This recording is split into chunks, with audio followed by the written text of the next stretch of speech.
That's right, it's Friday. This song Panama Crew. Yeah, yeah, yeah, yeah. Oh, yeah, yeah, yeah, yeah, yeah. Oh, yeah, yeah, yeah, yeah.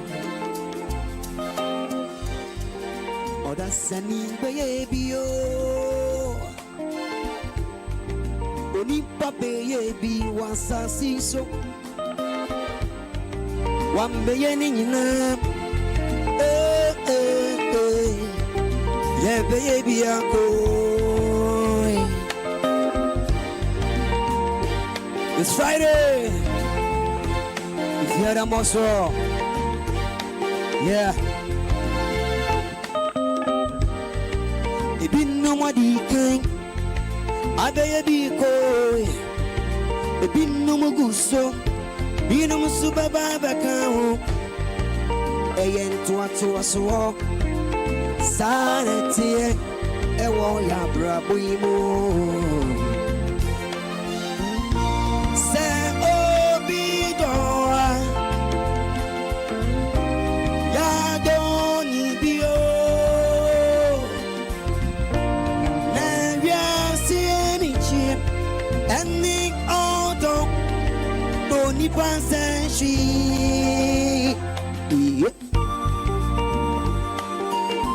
Yes, I.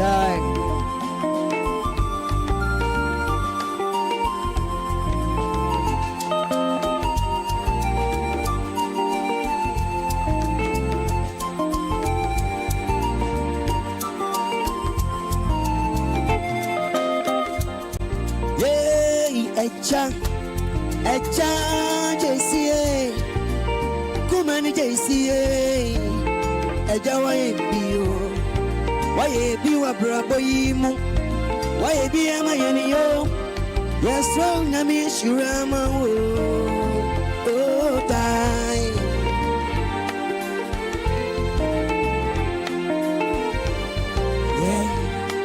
Yeah. Oh, and na kosia. Eno batampe ena waebio waebi wa brabo yimunu waebi ema yaniyo yes when mi shurama oh time share so be the world aya don't need bio na we see any chi any auto only pass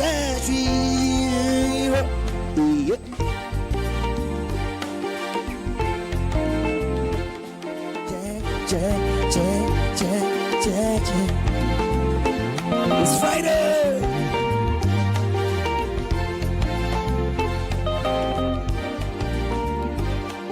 JJ. Hey, akonta kwesiye. Bama kwesiye. Ena wayebi akwesi. Wayebi wa brabo yimono. Wayebi ema yeniyo. Yes, when mi shirama oh die.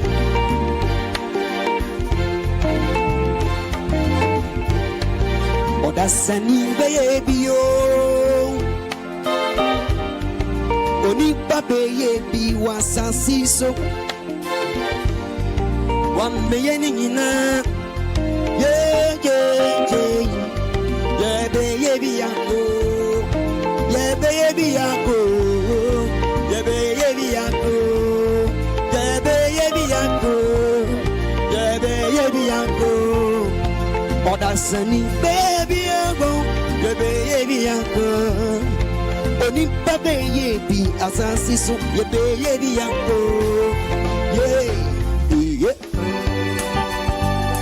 Okay. It's some fun with you. It's Friday.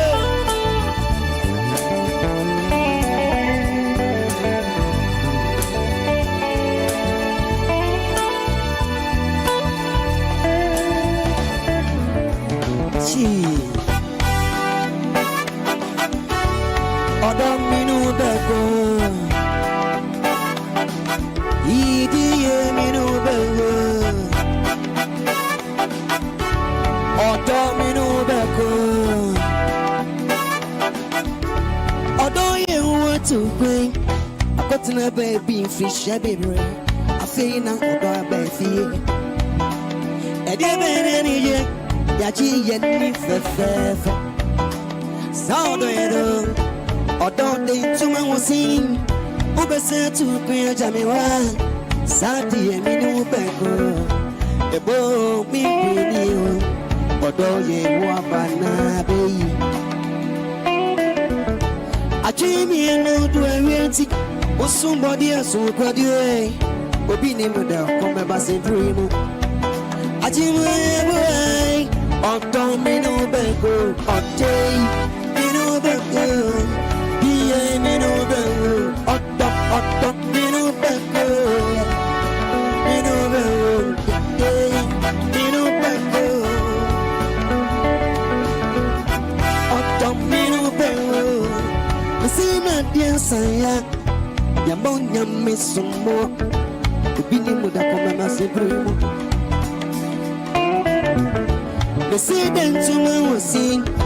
I join you, one of me. But you know the two man was seen. Ah, I won't be or dark on that baby bassa. Miss Summa can't tell my disease. Send ye Tibiano, in the Sonia Mesa, where I don't or Jay, Mesu, Bibruni, Mesu, or the boy and now. Abu Rokosia, I did be inside.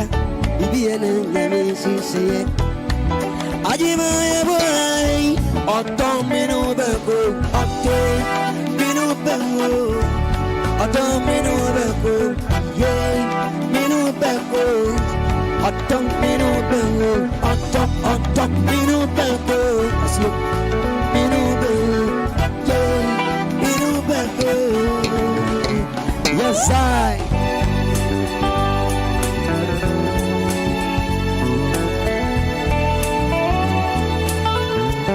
Say, it's Friday.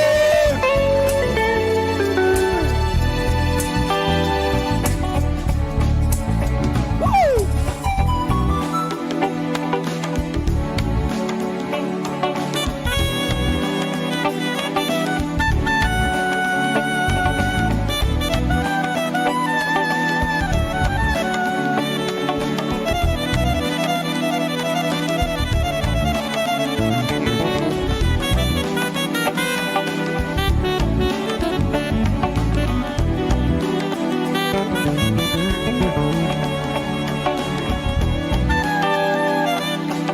It's Friday.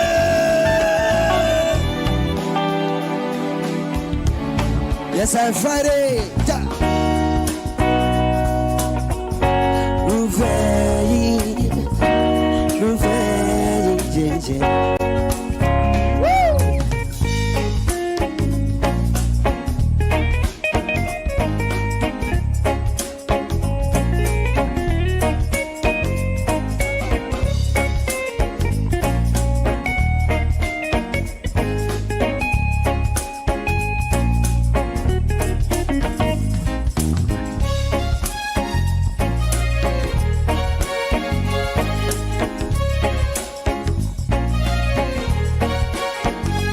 That's right, it's Friday.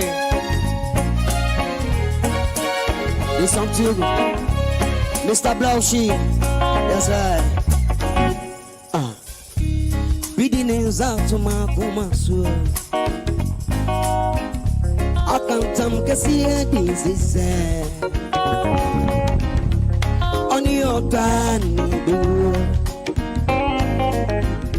You don't you see how much.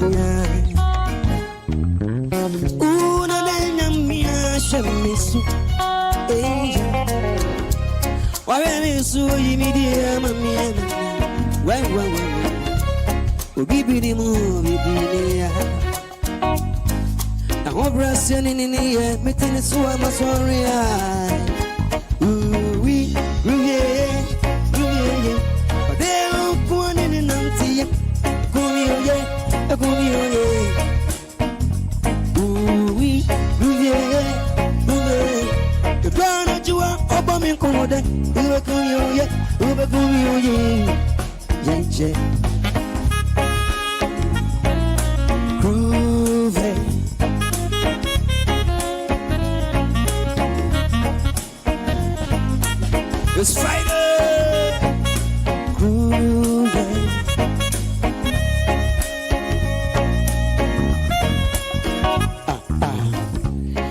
Easy carpet and the Bible science, yes,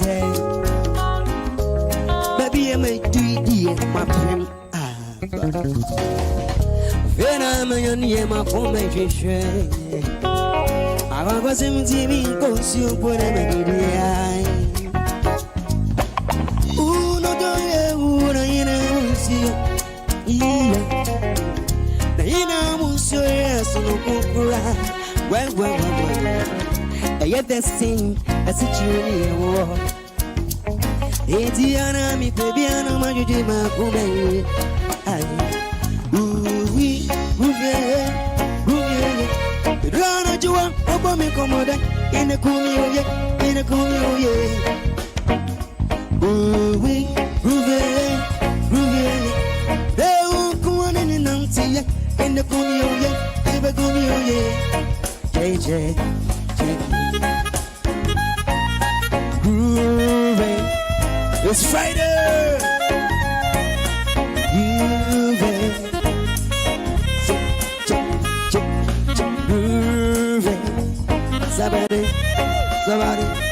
Somebody. Ooh, we move yeah, move it. And you move it. Ube kumi oh yeah, ube kumi oh yeah. Move yeah, check yeah. Ube kumi oh yeah, ube kumi oh yeah, ube kumi oh yeah, check. Okay, it's Friday. It's Friday. Some Panama Crew. Yeah. Ha.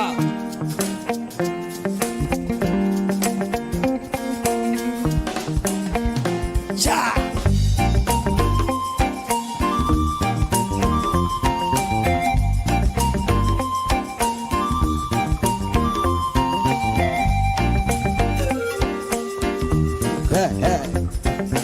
Oh, we are on some. My Andy, I'll go ye free titi. Opako phone, so no anger as a fool. Yeah, I feel so. That's me one quan.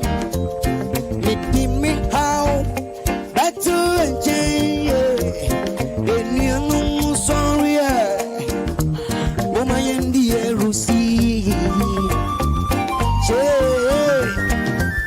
Something for Kaya was as a pony.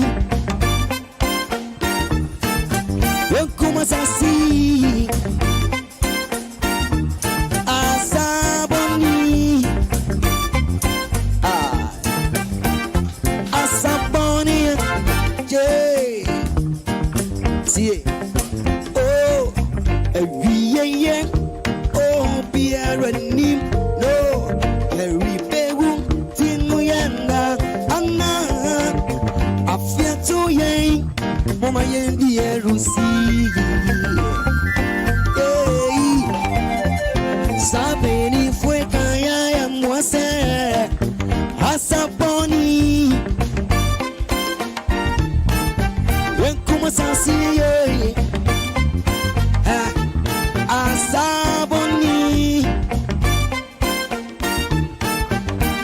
Asaboni, Bonia, yeah, Vakis. Oh, Usubediria, Siamani, Unuachiria, Ankabun Syria, do. In your no mama, and you need. Penny for Kaya and was yeah. Asaponi. When Kumasasi yo. Asaponi. Hey. Asaponi. Yeah. Asaponi. When Kumasasi.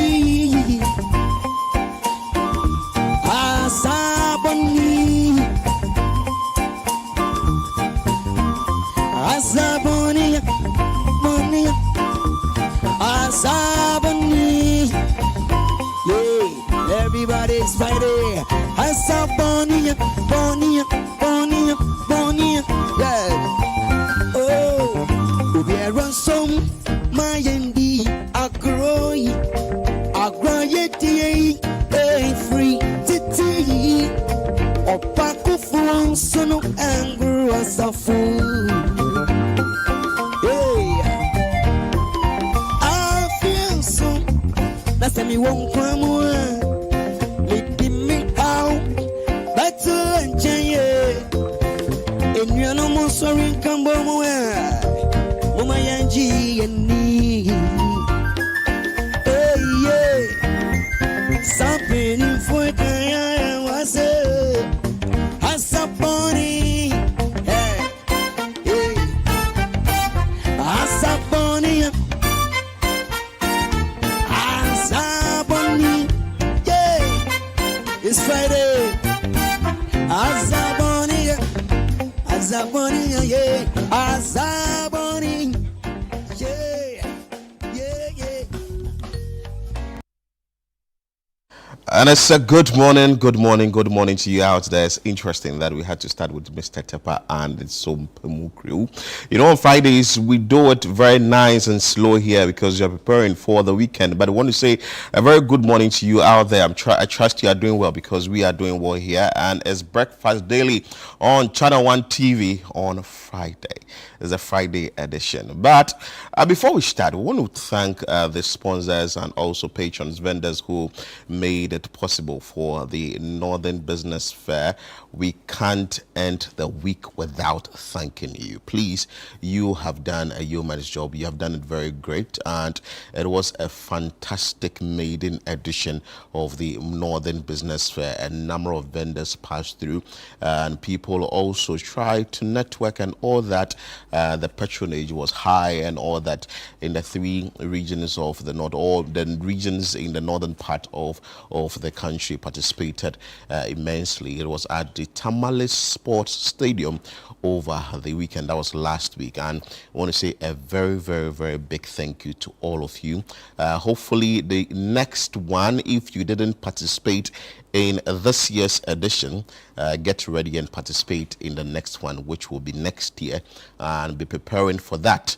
And not to also end the fun, we are coming your way again with the Agri Fair 2025, the November edition, which we here call it the Christmas edition. So you'd want to be preparing yourself for the Christmas edition of Agri Fair. Come to the Ifwa Sunderland Children's Park and shop, buy, and ensure that you prepare yourself for the Christmas. It's free for patrons, but for vendors you would have to call 0558 973 973 so you prepare yourself for this important event and you come there well prepared as a vendor, because when we did it in the month of June, we had some vendors passing through, but just on the very first day their produce and their wares got finished. So you would have to prepare yourself extensively before you come for this event. And for you patrons, also come prepared with some cash and come and buy a lot of things, because this is the program that bridges the gap between the farmers and you, the consumer, directly.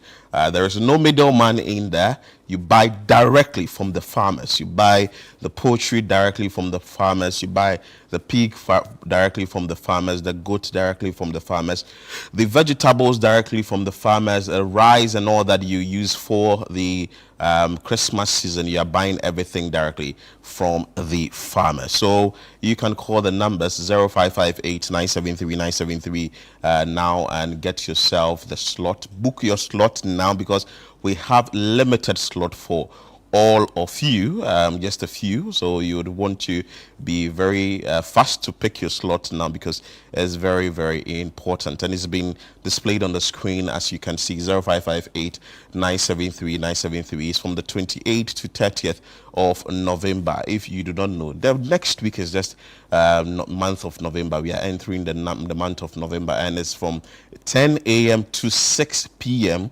each day. just to also get you informed when it comes to information on social media and also on our news portal and all that. Make sure that you download the Channel One News app. With the Channel One News app, you can get it from the Google Play Store. You can get it from the App Store, and download it immediately, because it's very important that you are informed as you go about your day-to-day activities. Just a notification and voila, you are good to go, because a lot of information circulating, but you need to get the authentic one. Let me put it that way.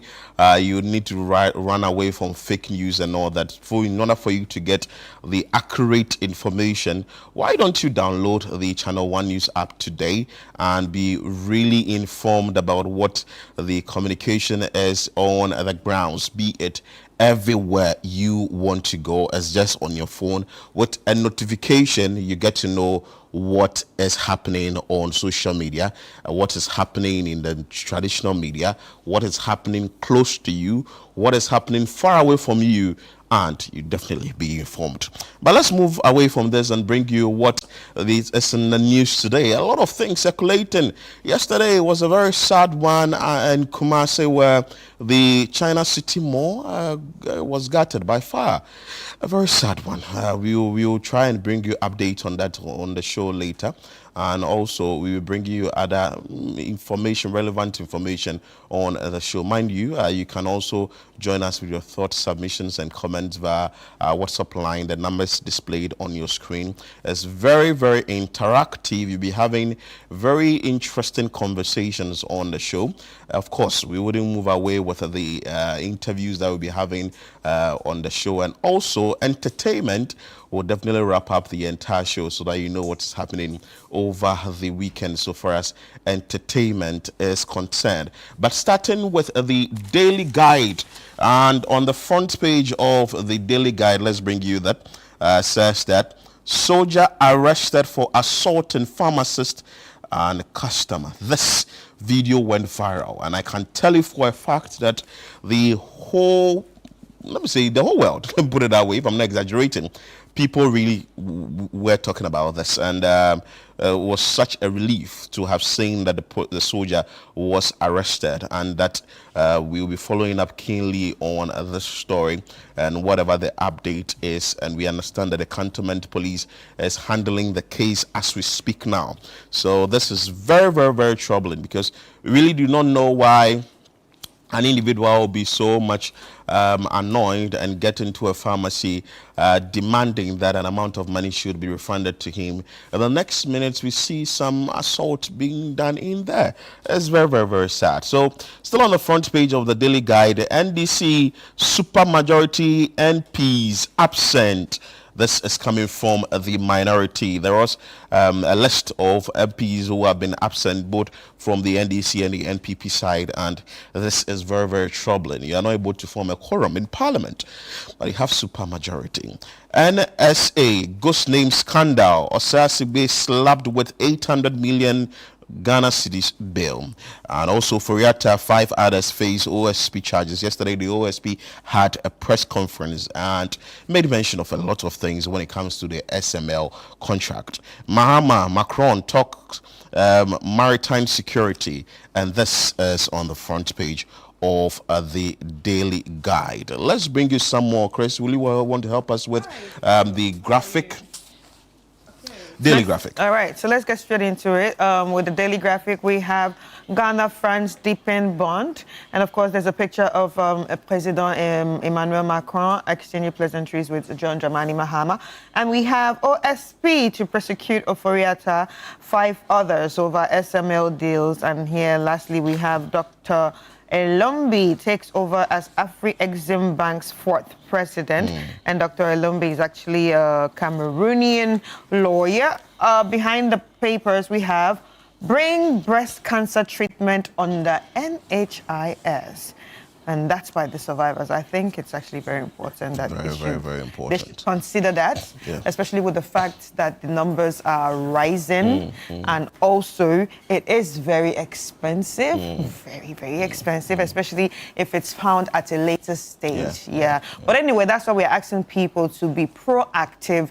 Go out there, examine yourself. If you want to do it every 6 months, if you want to do it every month, if you want to do it every year, just try to examine yourself every time. But I think every month, at least with your hands, it's very important because the cost, they'll be here. Lastly, 3 Bono police officers interdicted for extortion. All right, and that's what we have for the Daily Graphic. On the front page of the Chronicle, cost of Accra-Kumasi bypasses balloons from 1.9 billion Ghana cedis to 3.4 billion. This is coming from the Roads and Highways Minister, Govins Kwame Agboja. SML contract was unnecessary. This is coming from the OSP.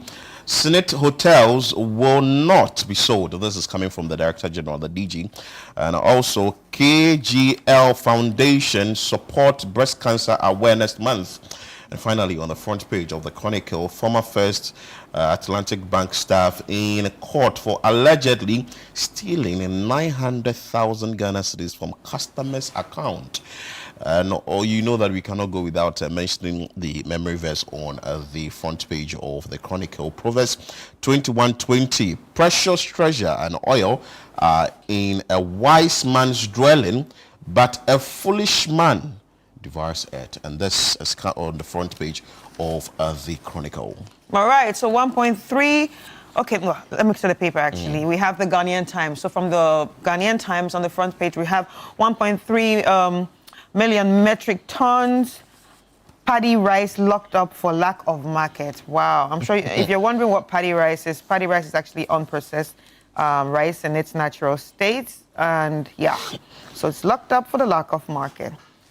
Irate youth attack Nswem police station actually, and the station has been closed down. Navrongo SHS old students reaffirm support for alma mater, and 19 honored at Ghana Governance Award. Also, last one we have here, Ghana requires estimated $562 billion financing to implement energy transition. On the front page of the Inquisitor, SML scandal, OSP nails Oforiatta and others. And Dr. Sledge in more trouble. We saw that story about 2 or 3 days ago. Ghana contributes to Global Media Fund. This is from President John Dramani Mahama. Rollins was a bully from childhood. This is from former Information Minister Fritz Baffour. Interesting one there, coming from Fritz Baffour there. This and more you can find on the front page of the Inquisitor. All right. On the Informer, we have Baumia chairman's delegates with unique qualities as West North chants, "It is you we know." Mahama and Macron strengthen Ghana-France ties at Paris Peace Forum. 2025 Farmers' Day in limbo. Coalition threatens boycott over unfair treatment. The big one here, SML GRA deal huge ripoff, and that's by the OSP. Dr. Sledge's woes deepen as OSP tightens news over MIIF cash and military cages chief of staff's boy over Burma camp assault. On the front page of the news center, I'm sure it was the military guy who attacked the lady and the pharmacist. It's the same guy. It's the same guy. His picture is here. That was sad. On the front page of the news center, Shaibu urges balanced regulation for digital finance growth. The economy showed strong recovery in 2024. This is coming from ISA. Invest gold windfall in value addition. This is from the ex-MIF CEO. That is Edward Nana Yao Kuranting, former CEO of MIF. Mahama dodges ex-gratia question. Defies right to information law, raising questions about his transparency. And finally, on the front page of the news center, we held her 1 week celebration or commemoration yesterday. That is the former First Lady Nana Konadu Agyeman Rollins. What Yasantwa of our time. And this is coming from Senor Husi. You can find this and more on the front page of the News Center. All right, on the front page of the Insight, good news for cancer patients as Morgans & Sons, Virupashka Organics joined forces to establish new cancer treatment center in Ghana. OSP chases Oforiatta and 5 others over controversial SMLGRA contract. Adan Citizens Forum calls for probe into DCE's alleged neglect of official bungalow. Helena Mensah steps forward as a trusted hand for Ashanti NPP Treasury position. And court issues bench warrant for the arrest of 10 suspected SAN winners over alleged destruction of 2021 Accra Best Farmers crops. Wow.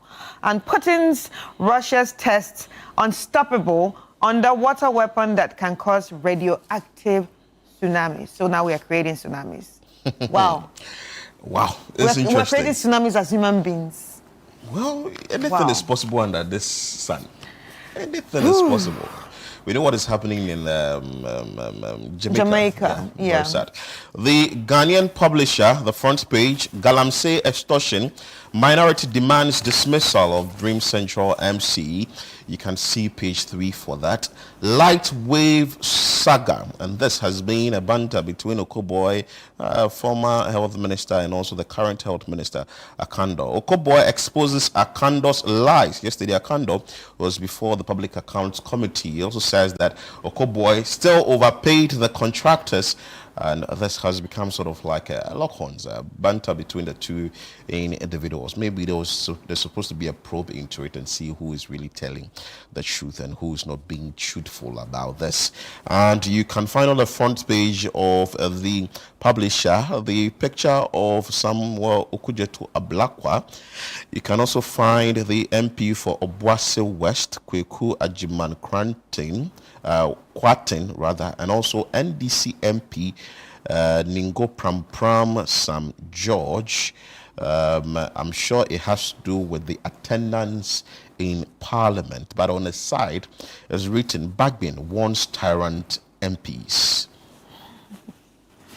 So that's it on the front page of the publisher. Right. All right, so the front page of the Herald, we have government probes Kwabena Dufour's Heath gold fields over bridges at Bogoso, Prestia mine, and $75 million US dollars investment claim. OSP labels 1.4 billion Ghana cedis FSML contract as contrived scheme built on falsehoods.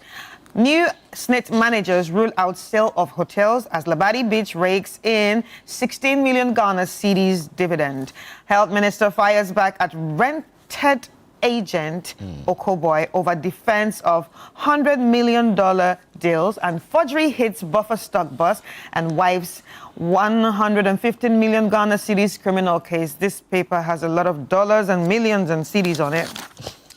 A lot of dollars, millions, yeah. Ghana cedis, everything millions on this paper particularly. Anyway, that's the Herald, so you can check it out. Yeah, on the front page of the Custodian, NPP validates Northeast delegate album, and you can find the picture of Haruna Mohammed, MPP Deputy General Secretary on the left, and also lawyer Sule also on the right. Okoboy refutes Akando's claims on light wave e-health contract. And you can also find the picture of Jerry Ahmed Shaib, the MP for Wejagbawe. He says a sack Dream Central MCE over Galamsey deals. And this is from the minority to John Dramani Mahama, the president of the Republic. Agric Minister praises women in cocoa farming agri-business. This is coming from Eric Opoku, the Minister for Agric and Food, or Food and Agric. And also Mahama reject RTI request on ex gratia, and this and more you can find on the front page of the Custodian. But Chris, we have to go online. Yeah, so on channel1newsonline.com, you can join me as we go through the headlines. We have here gold sector contributed 88 billion Ghana cedis to Ghana's GDP in 2024, and that's by the Vice President. Metro Mass Transit to receive 500 new buses from government. Abu Jinapur, Majority caucus taking Ghanaians for granted for poor attendance. Metromass revenue rises to 14 million Ghana cedis monthly, and that's by the Transport Minister. Lightwave system enabled revenue leakages, patient record tampering, and that's BIUM revealing. LHIMS was bad and unreliable, and that's by Professor BIUM. Okoboy admitted $10.6 million overpayment to Lightwave, and that's by Akando.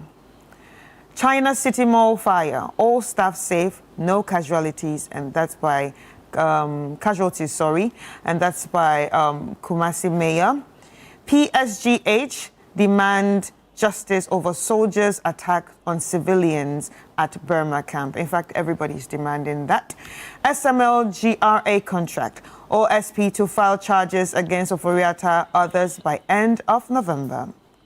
Over 506 million Ghana cedis paid to SML without performance verification, and that's the OSP revealing. Payments to SML were set on automatic mode, no performance verification, still the OSP. And lastly, on SML again, SML GRA contract flawed, lacks genuine need. That's by Kisi Ajabang. Let's bring you what we have from citynewsroom.com. Government to procure 500 new buses for Metro Mass Transit. This is an interesting story.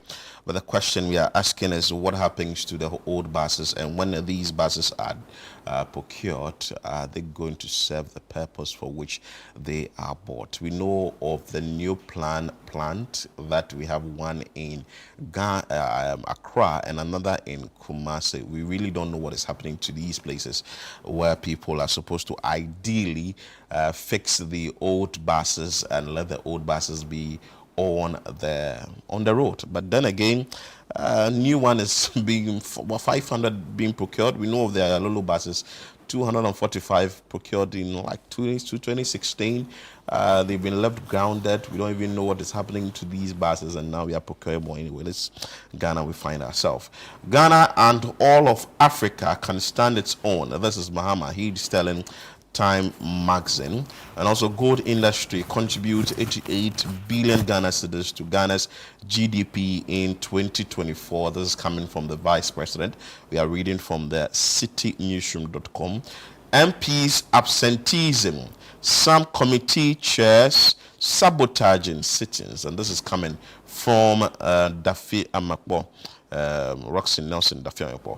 And also Ridge Hospital staff jubilant over new digital health software. This comes from titles Bayu, Prof. Bagbin joins IPUP's task force on Russia-Ukraine war. NAFCO seeks additional 100 million Ghana cedis to boost national food reserve. Pebu to OSP yesterday, he was very loud on Eyewitness News, and he's saying that the OSP is saying a lot, and nothing is happening out of from his conversation, or he's just holding a lot of press conferences, and he's saying that try Ofori-Atta in absentia if he fails to appear. We've been waiting for the former finance minister for a very long time to come to Ghana so that the trial can start. But the private legal practitioner, that is Martin Pebu, is saying that try Ofori-Atta in absentia if he fails to appear.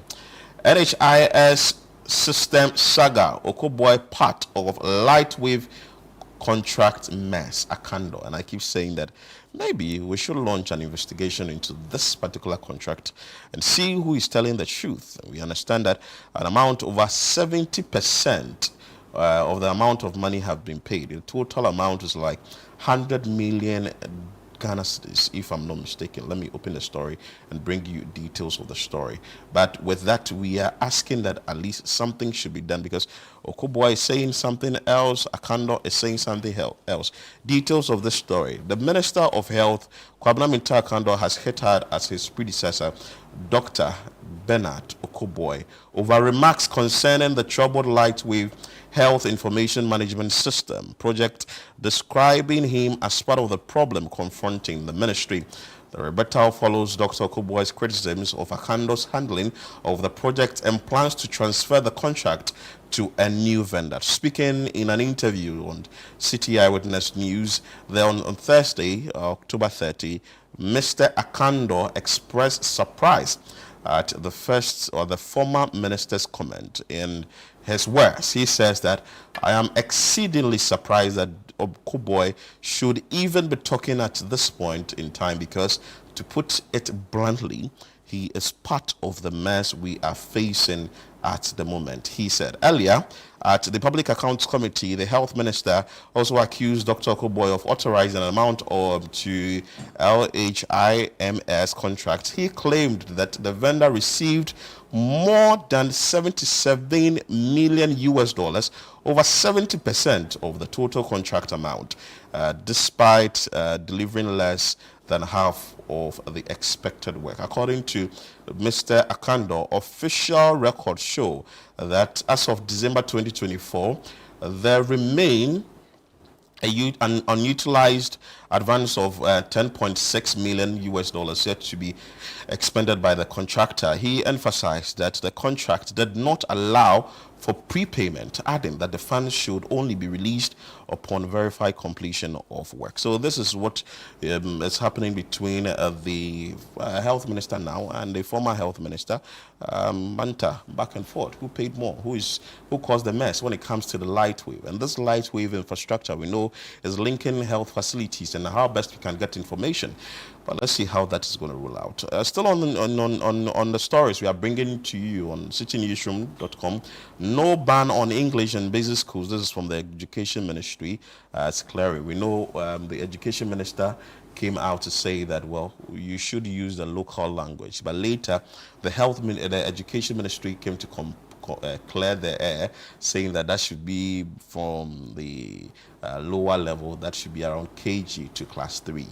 And also, Kumasi Mayor pledges support after China City Mall fire. And I have a lot of questions to ask about this fire. Yeah. I really have a lot of questions, because if you see the video, we may go there if possible and also try and see what the Ghana National Fire Service, what the investigation, maybe if they have launched one, and how the incident happened. This is a very sad one. The big question is, don't we have ways to detect these kind of fires and how they can be quenched on time? It's a very, very, very big mall, mind you. It's a very, very big mall. And when you see the backstory, or you see videos circulating on social media, how it started, people were in the shop, or they were in the mall actually, when the fire started, and it started from the rear. Maybe it started from somewhere, somebody do not know. But as to how it could be quenched immediately without getting to this level where over millions of Ghana cedi, an amount of money huge enough, has been ravished, has been gutted by fire. And this is a very big problem, because people get their day-to-day sort of go there, buy things, and people are also being fed from these same places and all that. But the big question is, how did we go wrong to get this big mall bent like this? Chris? It's pathetic. It's very, very pathetic. Mm-hmm. Very, very pathetic, because I saw some of the workers there crying. I know, because that's their daily, their daily bread. Yeah. What's going to happen? What next? So it's a big problem that really has to be dealt with. And but it would actually be very nice to know what caused it, what really caused this fire. I'm sure the National Fire Service by now may have launched an investigation into it. But quickly, the mayor of Kumasi went there to sort of sympathize with the owners of the shop. Yeah. And we understand that it's not been long that this shop was actually put up to serve the people of Kumasi. And you know, when it comes to these shops or these kind of malls, they are very huge. They actually house almost everything. It's a one-stop shop that when you enter, you can get almost everything. And it's just We a love sad them. one. Yeah. Yeah, Just we actually do love them. a sad one. So combustibles in there that actually also exacerbated the situation, and the place got burnt. And it's a very sad one. It's a very, very sad one. I really cannot think far, if I have any better word to put it, how these people will be feeling now, and thinking that you have invested enough or a lot into this business, and eventually it's been raised down by fire. It's a very, very big problem. So we will be waiting for the report, the findings from the investigation, and also we will be hoping that incidences of this nature wouldn't happen again. Where in this Greater Accra, when a similar one happened at Latabi Okoshi, where that one too was a warehouse owned by foreign nationals, and the entire place got burnt. The regional minister went there, the Accra mayor went there, and all individuals went there. Maybe we would have to sort of intensify education on how well we should handle issues like this. Yeah. Yes, and we should maybe have enough fire extinguishers. So And people should learn how to use how them. to use it.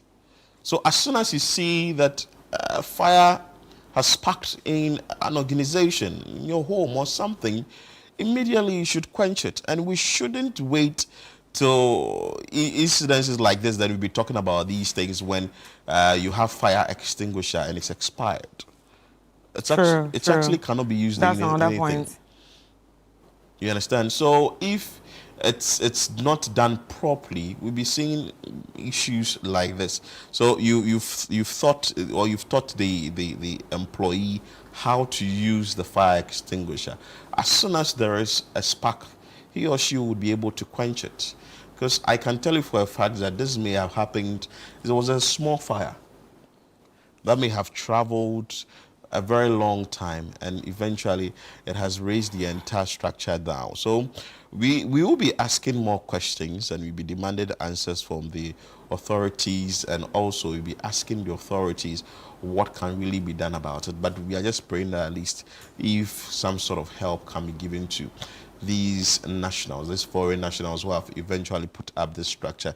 You know, they are creating employment, and they are helping the economic situation in the country. But if all these things are not done properly, eventually it's going to be a very, very difficult situation for everybody in this country, and also the employees, the number of people they've ideally employed to help or to also get their daily bread from this facility is going to be a very, very big problem. So it's just an interesting one that we will be going to the Ashanti region, and we're finding out from our correspondent what really the update is with this particular issue, and what really the big problem is when it comes to this issue and when it comes to this problem.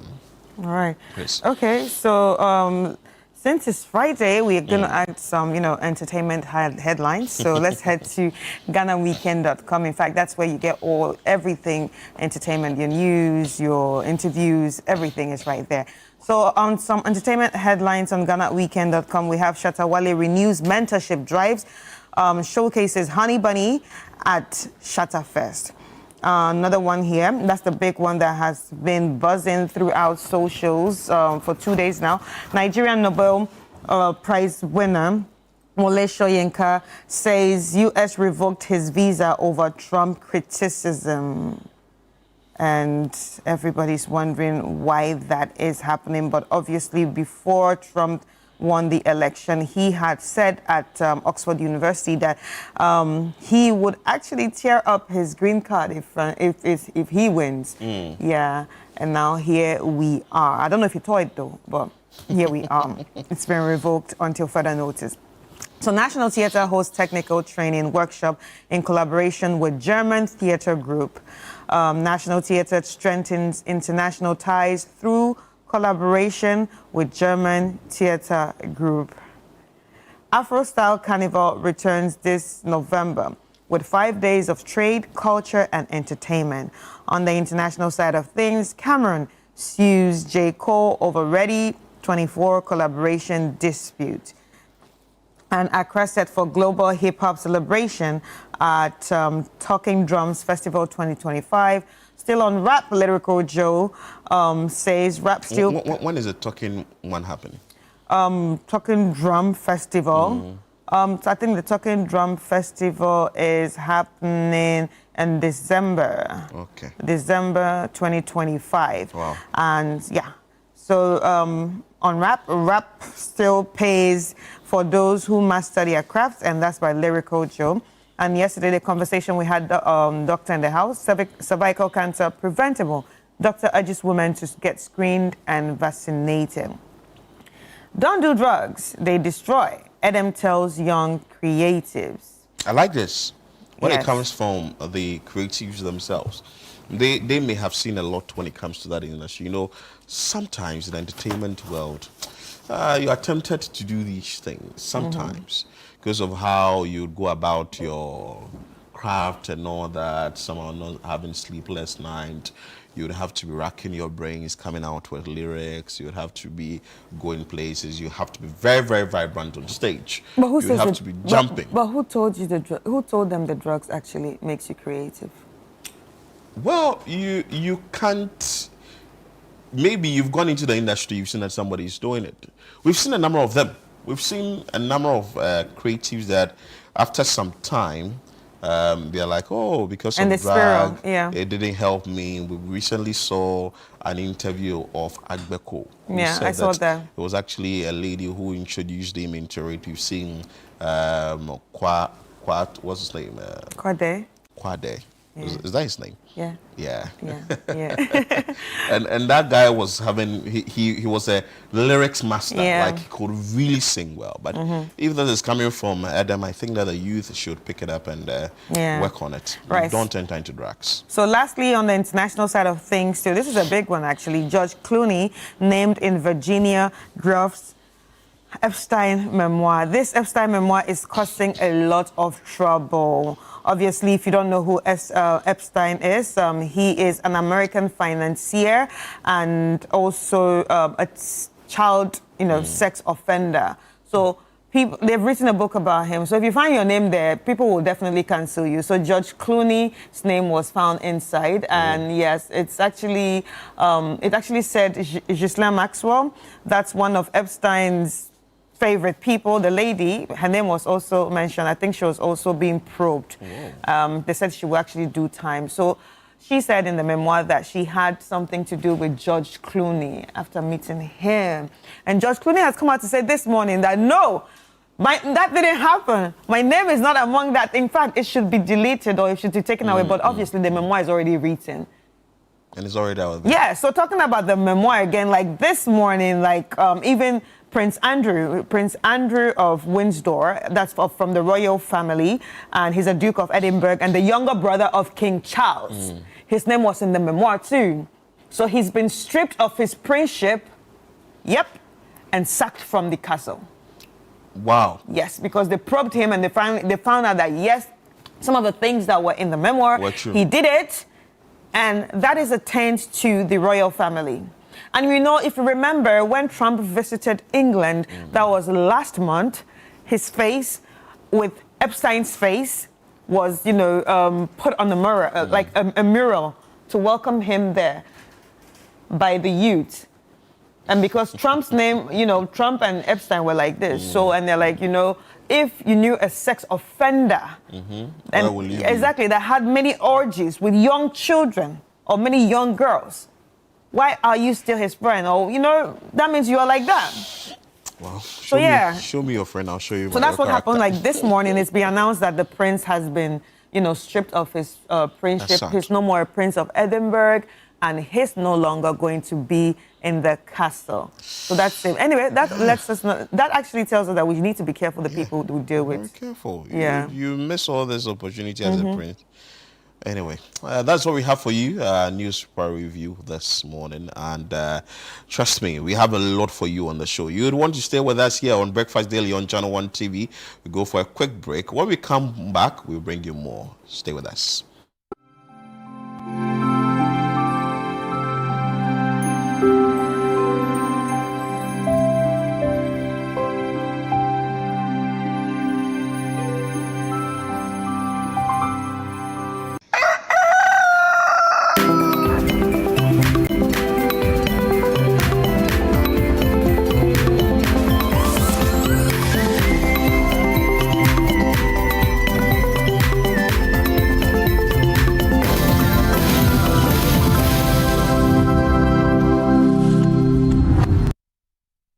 This November, something amazing is coming to Accra. Are you a farmer with fresh produce? Are you into fish farming, poultry or livestock? Then get ready for the November edition of the AgriFair 2025. Yes, AgriFair 2025. It's happening on Friday the 28th to Sunday the 30th of November. It's happening at the A4 Sutherland Children's Park, and it's 10 a.m. to 6 p.m. each day. It's the ultimate weekend marketplace. From fruits and vegetables to poultry, livestock and fish to agri-inputs and processing machinery, all at unbeatable farm gate prices. Whether you're selling or buying, this is your chance to connect, trade and grow. Enjoy the freshest farm produce, sizzling kebabs, and a vibrant marketplace atmosphere all in one space. Register now and secure your spot. Call 0558-973-973 for more information. AgriFair 2025, where culture meets innovation.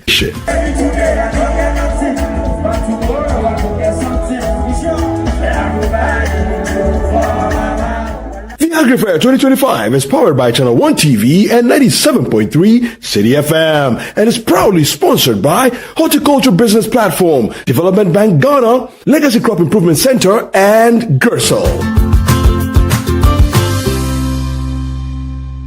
We made it 1, 2, 3, and now 4. Ladies and gentlemen, get ready for a night of rhythm, culture, and pure Ghanaian energy. Inchin Band is back.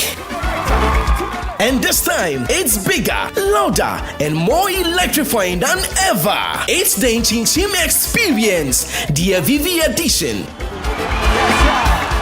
Happening live on the 14th of November 2025 at the National Theatre. Showtime 8 o'clock p.m. sharp. Featuring Lucky Mesa, Famiye, Na Ajaman, AEC, Lexi the Comic, Kwame Bringer, and TM Music. It's going to be a night of unforgettable music, laughter, and culture, all on one stage. Tickets going for 150 Ghana cedis. You can dial *920*126*2# to grab your tickets now. For more enquiries or information, call 0503-127-463 or 0541-690-409. This year's concert is mainly powered by Avivi Foods, Ghana's fastest growing food brand, championing local produce and authentic homegrown flavors. Proudly sponsored by Center Point Mall, Verna Water, Boat, Zomo. Media partners. Don't be left out of this year's amazing experience. Come and let's have fun together. Inchin Experience, Ghana's rhythm, our legacy. Inchin Experience.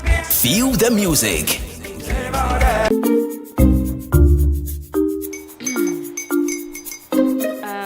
Kwame and his uncle are almost here. Wait a minute. This one too, your friend Kwame. Wait, Kwame. As in the same Kwame again? Yes, Mommy. I'm The second coming. into all this tension just to reintroduce that broke boy from Kaswa. Why would you deceive the family like this again? Now I understand the whole delay. Trotro from Kaswati. Why wouldn't he be late? Or be late? Of course.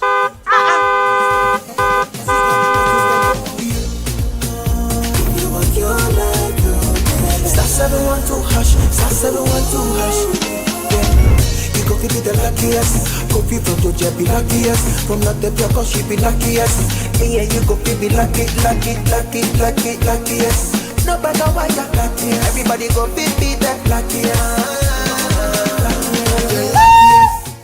That's Kwame! Send your God the apple boom. If you put it toy, so would the coming of the Son of Man be. Ofa, is that his car? Ha! Even now, your shadow the way designer. I use my own mouth to reject him. Oh, this is my mouth. Look at that. Kwame, my son. Now, tell me the truth.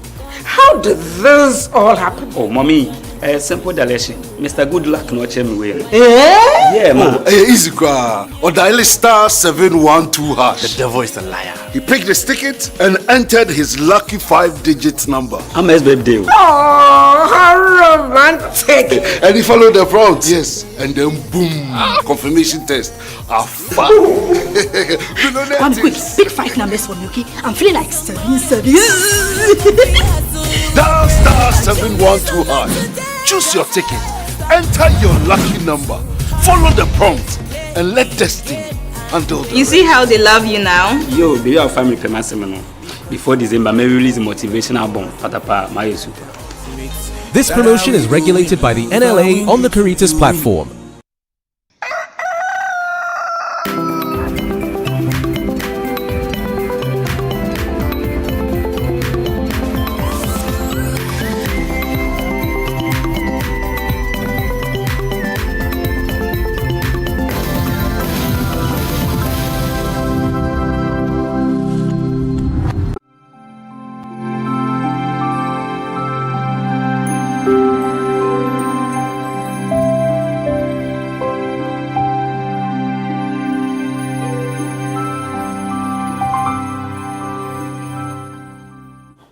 I'm grateful you stay with us here on Breakfast Daily on Channel 1 TV. We told you we bring you a lot on the show, and we are excited that you've stayed with us here, and definitely you're going to stay with us here till the end of the show. But yesterday was a very tragic one in Kumasi, where fire destroyed the China City Mall at Santase, causing heavy damage to the building and goods. The fire was started was quickly spread through the mall, and with thick smoke visible from a distance. And also early reports suggest it began at the back of the building before engulfing the entire structure. The Ghana National Fire Service quickly went to the place to control and also douse the fire. We understand that a number of things have been done. Some of the things that got destroyed were groceries, electronics, and home items that were completely lost. Middle Belt Bureau Chief Hafiz Tijani yesterday brought us that story, but he's visited the place again for us to assess the situation a day after and whether the fire has totally been doused or we have pockets of fire also at the place. Hafiz, good morning. Yeah, good morning, Philip. I trust you are doing well. I'm well, thanks for asking. Tell us what is happening this morning at the scene where the fire incident happened yesterday.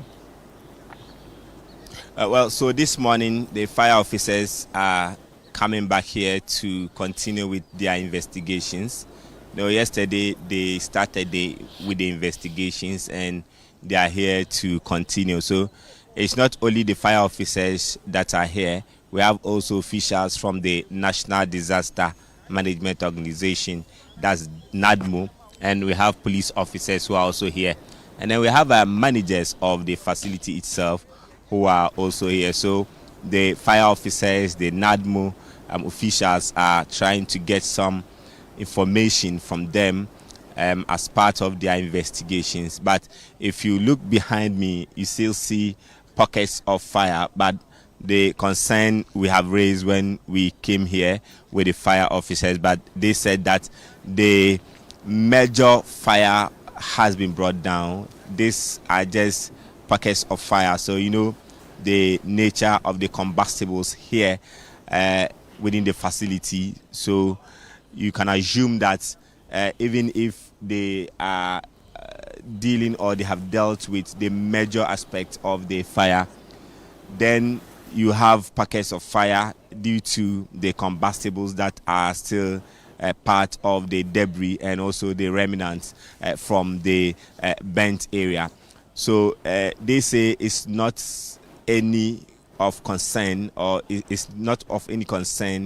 There's no cause for alarm, and that these are just normal and pockets of fire that are still burning. But if you look at the building itself, we were told by the Ghana National Fire Service, the regional commander, who raised concern about some of the cracks they saw on the buildings, on the walls of the facility itself, and they were also questioning the structural integrity of the facility and also some of the materials that have been used to build the facility are also combustible, and that is what reignited the fire. So yesterday there was some challenges that also hindered the efforts in fighting the fire. So the first one was the combustibles, the combustibles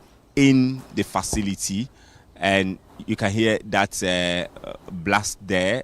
Some explosions from the debris here, and so the first one was the combustibles, and because that was reigniting the fire and then spreading the fire through the shops from the top to down and other parts of the facility.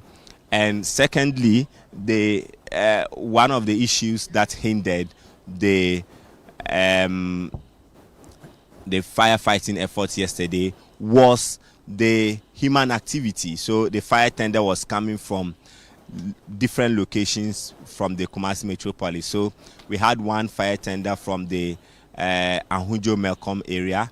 We had one also from the regional headquarters. We had one also from the Opokuwari school area, the Konfanochi fire station, coming to augment the firefighting effort.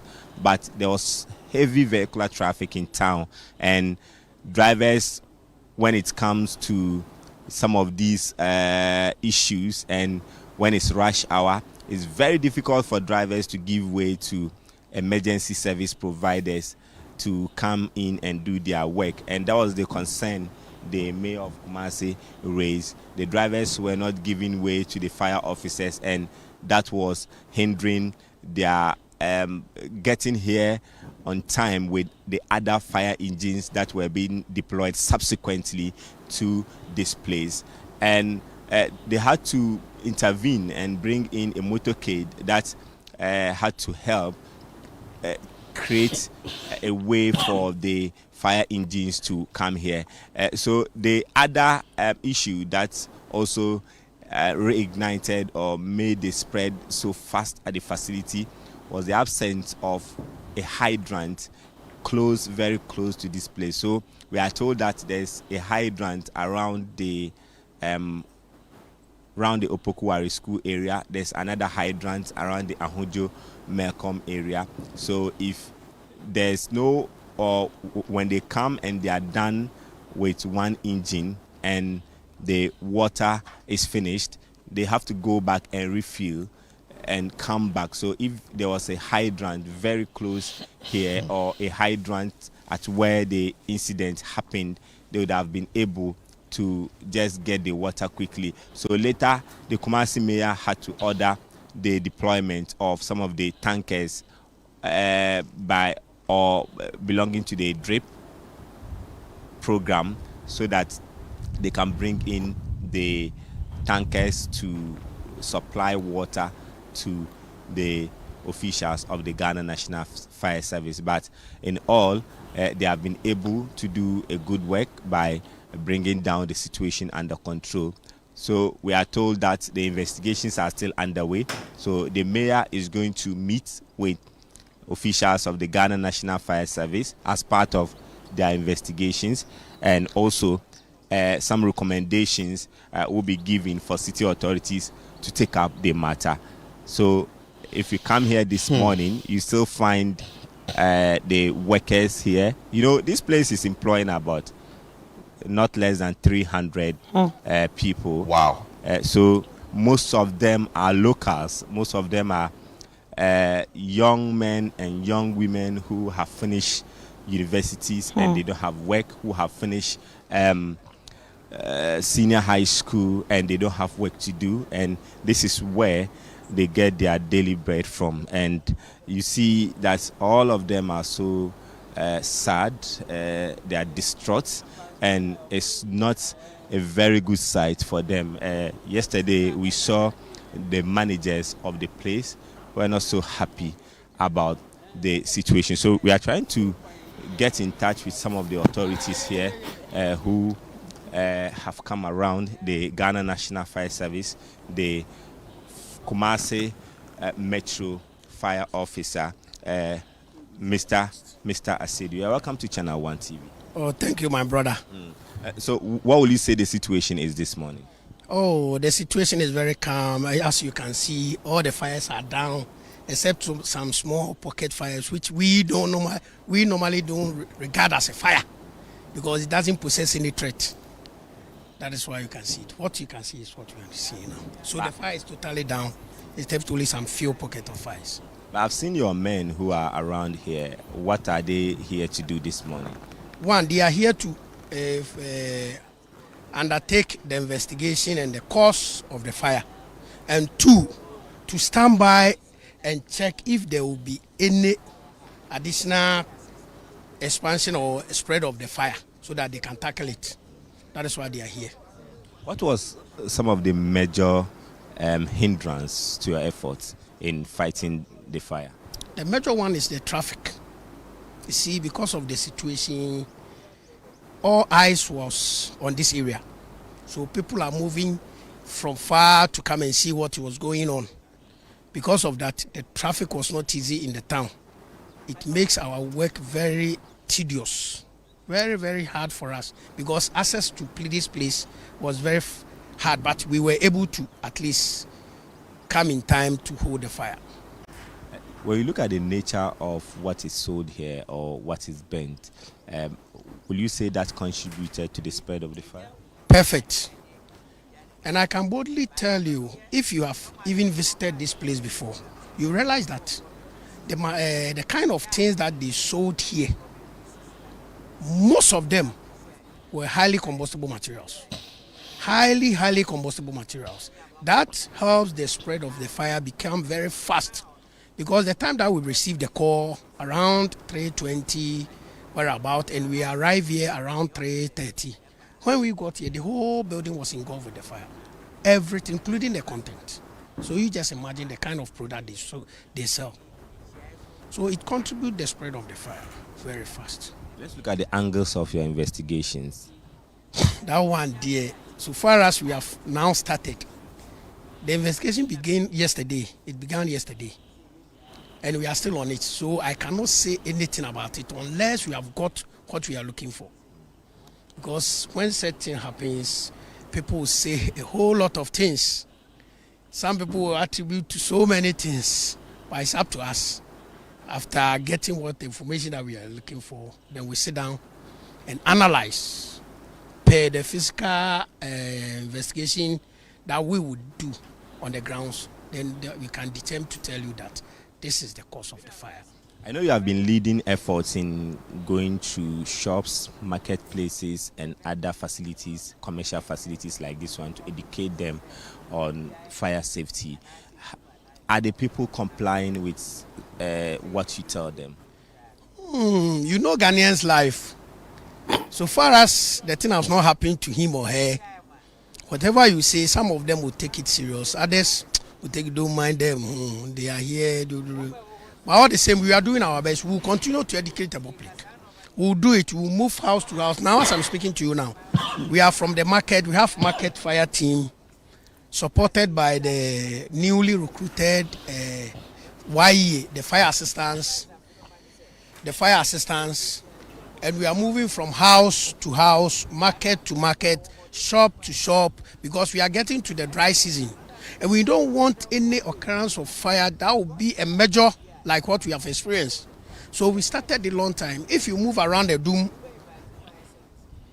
if you move around the Doom and its environs, within the CBD in general, you can see fire educators everywhere doing the job that they have been assigned to. So we are doing our best. We are doing our best. But if you could remember, the outbreak of fire within the CBD, especially the domestic and the Doom shops, have been reduced. It's the result of the fire education. And we are not going to sit down. We are still doing it. We will not stop until the end comes. So we are still on it. But most of the commercial facilities, are you identifying some of them who are not having the fire certificate in terms of your inspection? Oh, definitely. When you talk about the commercial facilities, nowadays, before even you can start a business, it's one of the requirements.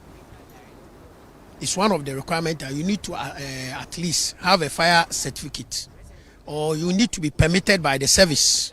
And before you can be permitted, you go through some process. We advise, we give you a document that will help you to install certain things that will protect your shop or your business.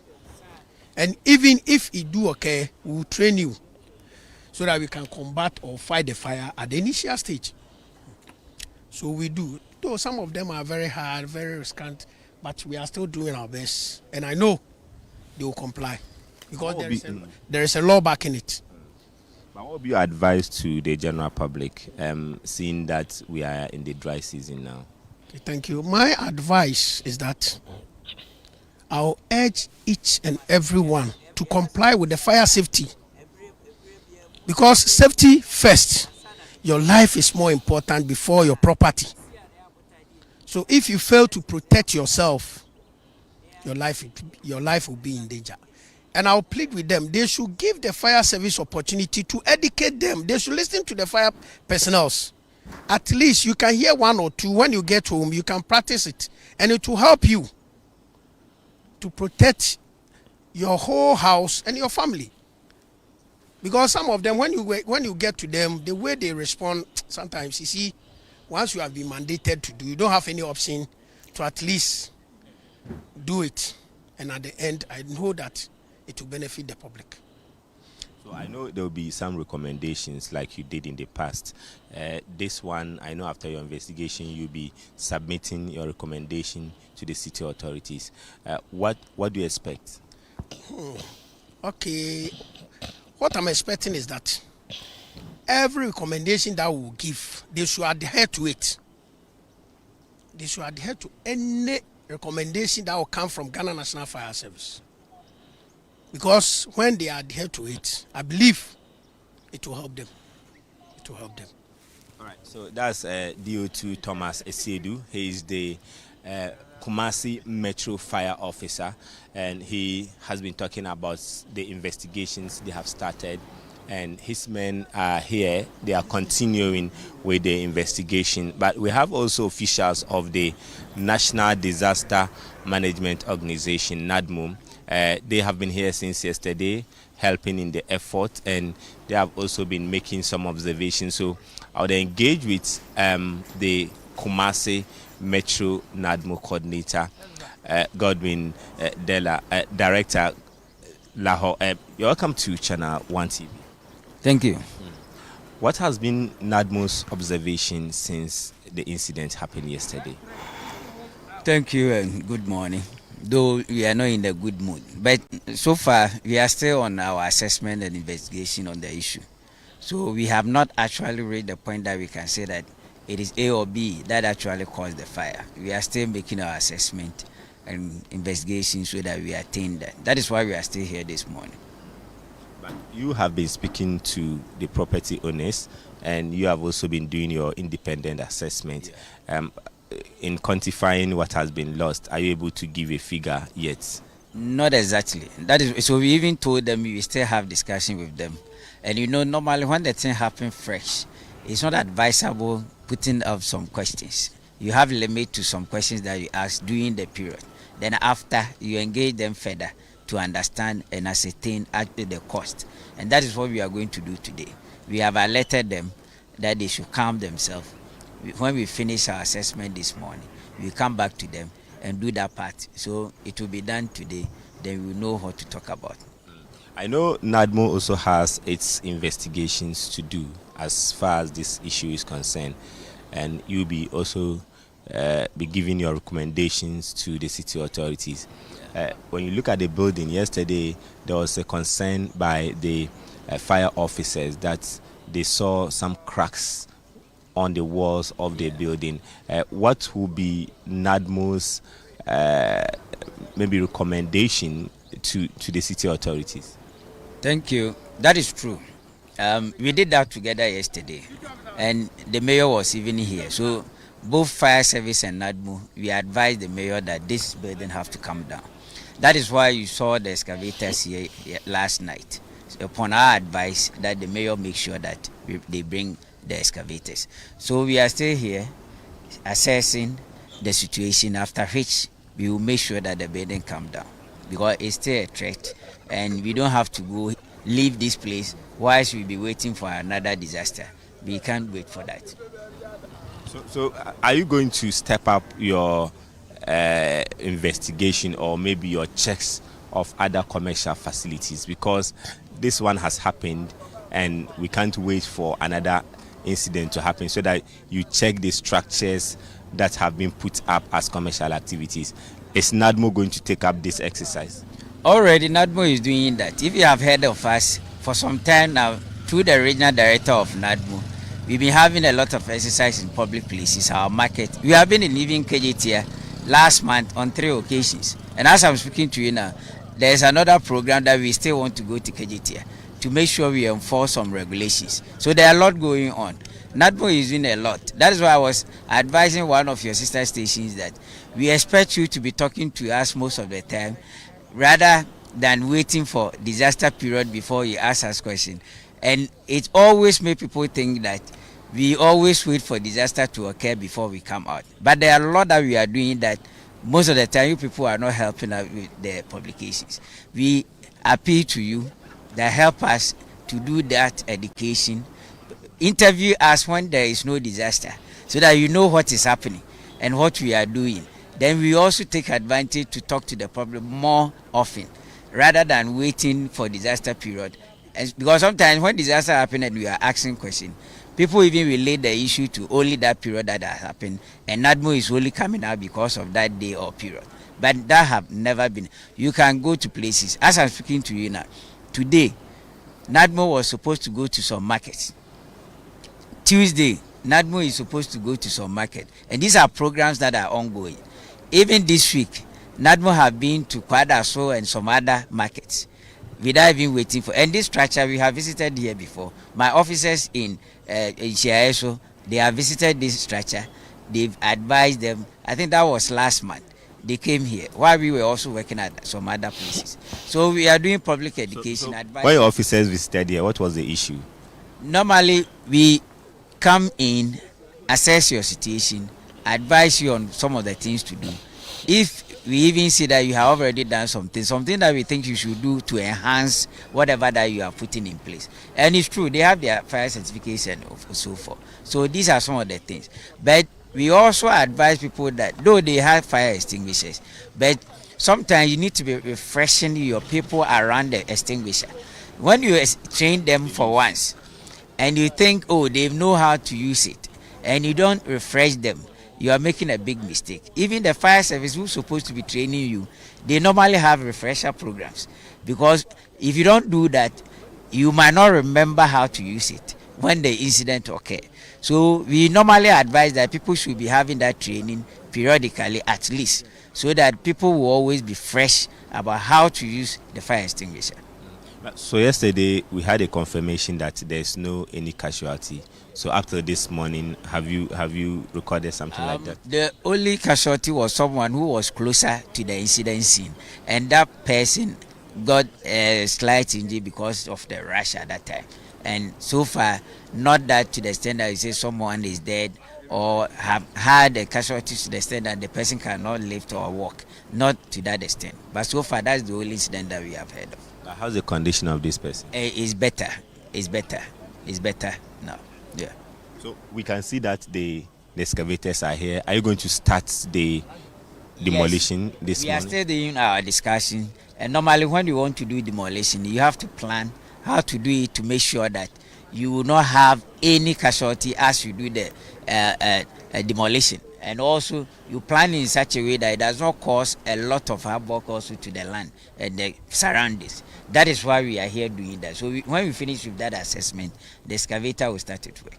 All right. So that's the NADMO coordinator, director. Hafiz, before you finish with the NADMO coordinator, I wanted to find out from you, since they are National Disaster Management Organization, they would have to give some assistance. What will be the immediate assistance they'll give to, say, the owners or the individuals in charge of the facility?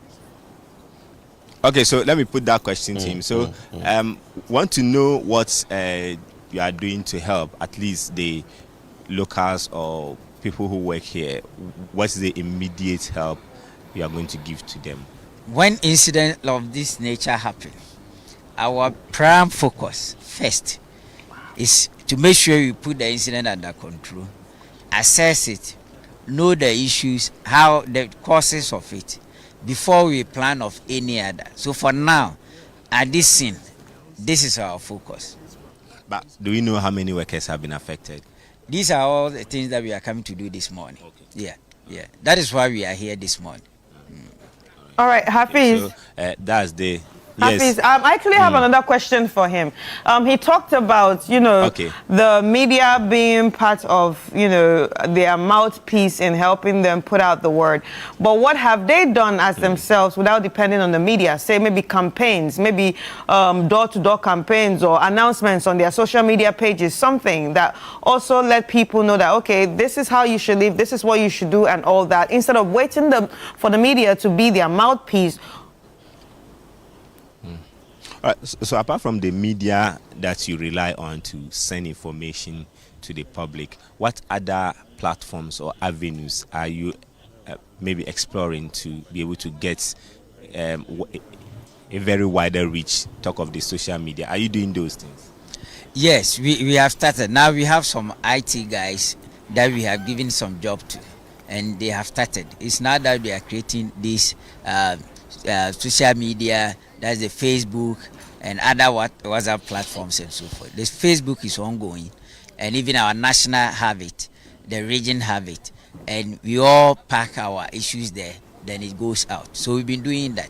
Beside that, we normally believe in the one-on-one more. That is why we normally go to public places and so forth. Even the last time we have visited some banks. We do all that. Apart from the markets, we go to other public places like banks, whatever. And sometimes even lorry stations, we go and educate them. Also, apart from the public place, we actually educate people, create awareness also for homes, how we should cater for ourselves in our homes. So we've been doing that. The one-on-one is more than any other. But sometimes what I was saying is, if you talk to us or you give us the opportunity, we will again be able to reach more wider people in talking to them and creating the awareness. Okay, so Chris, you heard the response to your question, and so the fire officers are still here. They have started their investigations. The police officers are also here to ensure order. So this is where we're told you know what? Just be hold on for us, right? We want to speak to the head of public relations for the Ghana National Fire Service. So hold on, don't go, because you want to see the structure itself and look at what the NADMO will be pulling down, what the city authorities will be pulling down. And if you could also show us some of the cracks of the building as well, it would be very helpful for people to understand the intensity of whatever happened yesterday. But just stay on for us, don't go. We'll be calling or we'll be engaging the Ghana National Fire Officer, that is the public relations officer of the fire service, DO2 Desmond Aka. We'll be engaging him extensively on what happened yesterday, how many fire tenders it took to the place, which we understand that a number of them were taken there where they got it to fire tenders. They've been complaining for a very long time about logistics. Yeah. And now we know that the Transport Ministry is rather bringing about 500 buses for Metro Mass. We know that the Ghana National Fire Service must be well tooled, well equipped. If something can be channeled to them, we know the Interior Minister Muntaka Mubarak has indicated that it will be well resourced, but as to whether that has commenced, we are yet to know. So we will find ways and means and speak to the public relations officer for the Ghana National Fire Service and find out from him what their challenge was, if to douse the flame, how well they were able to get to the place immediately, how many fire tenders they took to the place, what the plan is like going forward. So we have DO2 Desmond Aka, Head of Public Relations for the Ghana National Fire Service on. Good morning, sir. Good morning, and thanks for having me. Good. I trust you are doing well. I got good. At what time did you receive this information before your men moved to the fire scene to douse the fire? Well, it's quite unfortunate that yesterday we had to lose a huge investment such as the Santa Fe China City Mall to a fire that started around 3 p.m. But unfortunately, it took a while before they relayed the fire call to us. So when it was 3:19 p.m., they eventually called us. That is, the fire call came through. And quickly, we had to mobilize 4 fire engines to the scene. The first from Konfanati was arrived at the scene at exactly 3:31, barely 12 minutes after receiving the call. The initial challenge that we had in proceeding to the fire scene was the heavy traffic that was encountered between Santa Fe Roundabout and the fire scene itself. But be as it may, we were able to navigate through the traffic and we got there within 12 minutes. But unfortunately, when we got to the fire scene, the fire had already gotten to its advanced stage, and therefore we had to tactically deal with the fire from all angles. And so we successfully were able to confine the fire just within the affected mall. So the adjoining structures behind the mall were all salvaged from the fire. Yesterday we were able to commence with investigation, and it came to light that the fire originated from one of their warehouses on the first floor of the affected mall. And therefore the team is currently at the scene trying to do what we call scene reconstruction, excavation to be able to, and all other techniques to be able to unravel the source of heat and to enable us to determine the exact cause of fire. So we wouldn't want to preempt anything, but we want to give them space for them to conclude their investigations. Good. And then. But when you visited the place yesterday, did you get the information that maybe upon waiting for the fire service, there was any attempt to douse the flame themselves? Well, so let me be straightforward here. The structure was commissioned barely 6 months ago. And per the briefing that I have, they have been issued with a fire certificate. So once the structure is issued with a fire certificate, it means that they meet the minimum safety requirements. And for that matter, the premises was adequately stocked with potable fire extinguishers, other firefighting means, and then there was also enough escape routes and exit points.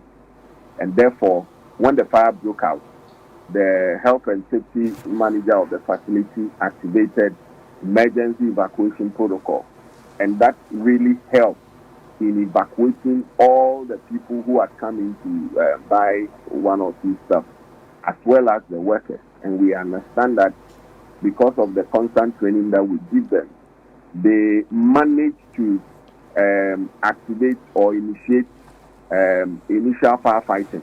But because of the nature of fire and then the combustible fuel at play, it became overwhelmed. I mean, they were overwhelmed within the shortest possible time, even though some of them even tried to fetch water with buckets and what have you, in addition to the fire extinguisher. And if you look at the warehouse where the fire started, that is where they stock most of their foam and then their furniture with their cabinets and other combustible materials. So when it happened like that, they could not contain the fire. And because of the materials, the fuels there, it helped to spread the fire as quickly as possible. But we take consolation on the fact that nobody got injured and no life was lost because of the activation of the emergency evacuation and then the initial use of the potable fire extinguisher. But because of the nature of construction, there was little they could do, and that is how come we lost the entire, the mall space to this particular fire, unfortunately. Mr. Aka, from what we see here, we are saying that the level of destruction was massive. But as a professional, the Ghana National Fire Service, how will you describe the destruction that happened yesterday at the mall? Well, so for fire to cause this destruction, normally it will depend on the chain of fuel. If the space has a lot of fuel to be consumed by the fire, then it means that the intensity of the fire would also be high. And that is what we witnessed yesterday. So for a mall of that space, you would realize the amount of combustible material, varied combustible material. And when they are gutted by fire, they react violently and differently. And therefore, it made the spread of fire so rapid, such that by the time we got there, the fire had already gotten out of hand. So we tried initially, if you have the footage,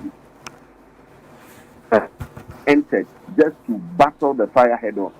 But because of the spread of fire and the nature of fuels at play, we had to retreat and then do what we call defensive firefighting. And yesterday, I must commend the mayor and then the regional minister for marshalling 3 water tankers plus 2 earth-moving equipment to help deal with the situation. And that really helped us to bring the situation under control around 8:22 p.m.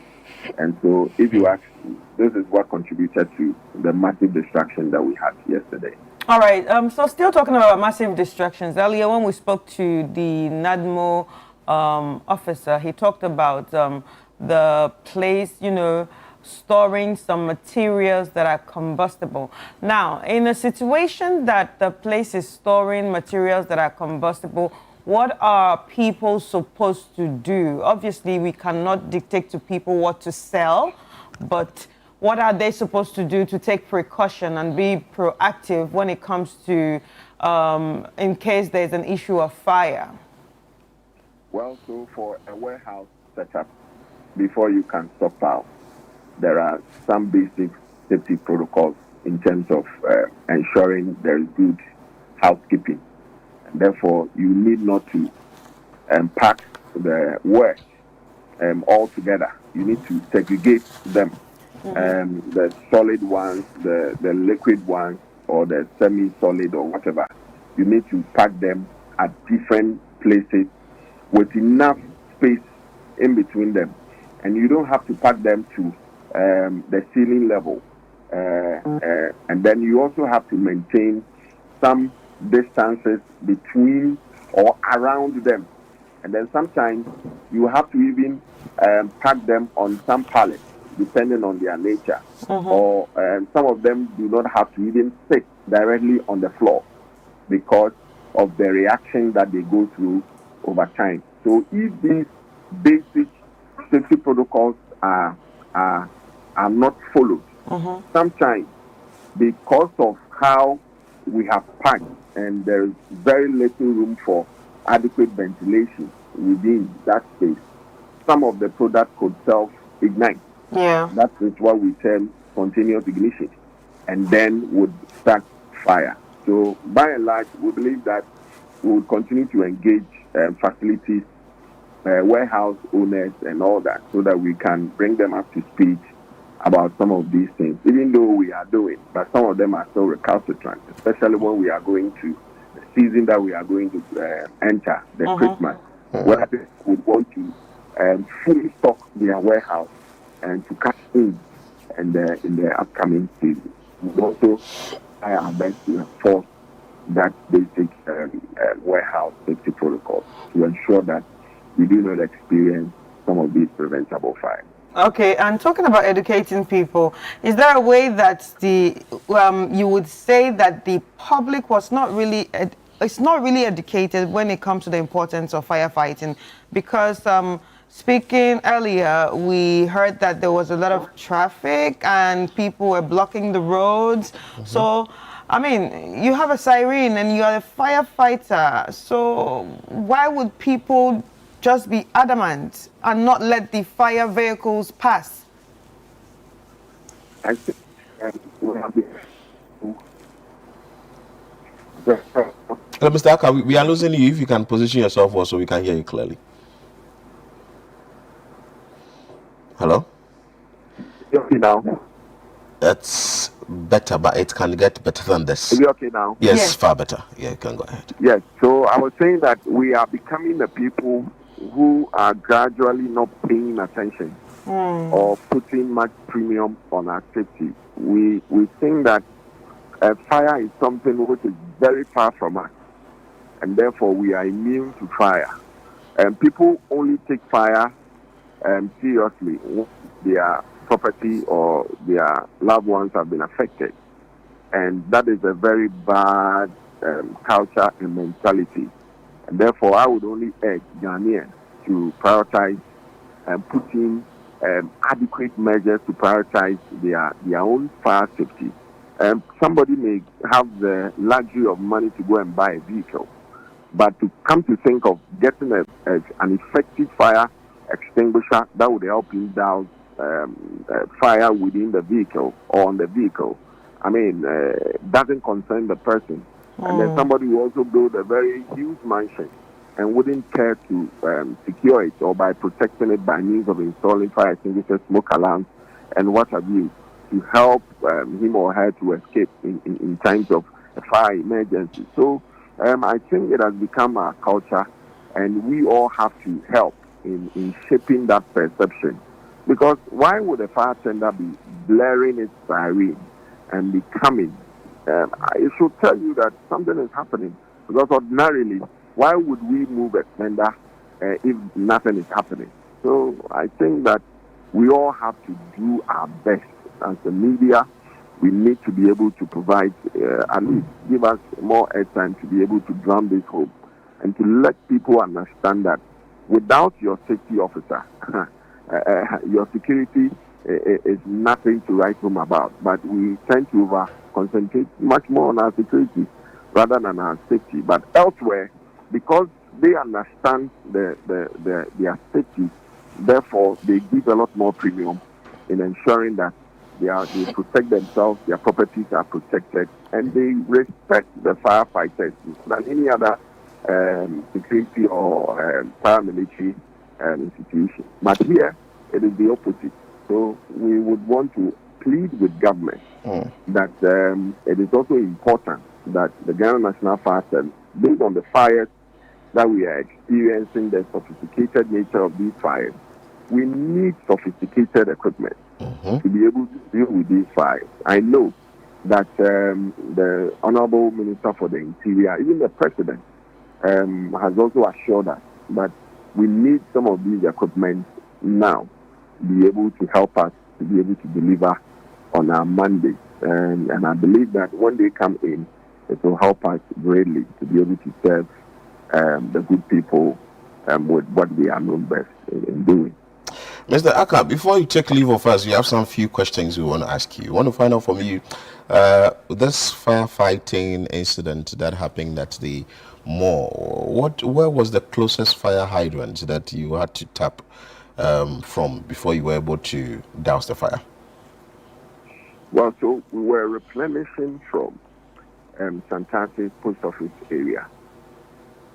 So that was the closest hydrant. And from the fire scene to that place was roughly about 10 kilometers. And so you could imagine if we were to do that constantly, had it not been the 3 fire water tankers that we had, it was also going to impede or going to delay a firefighting effort.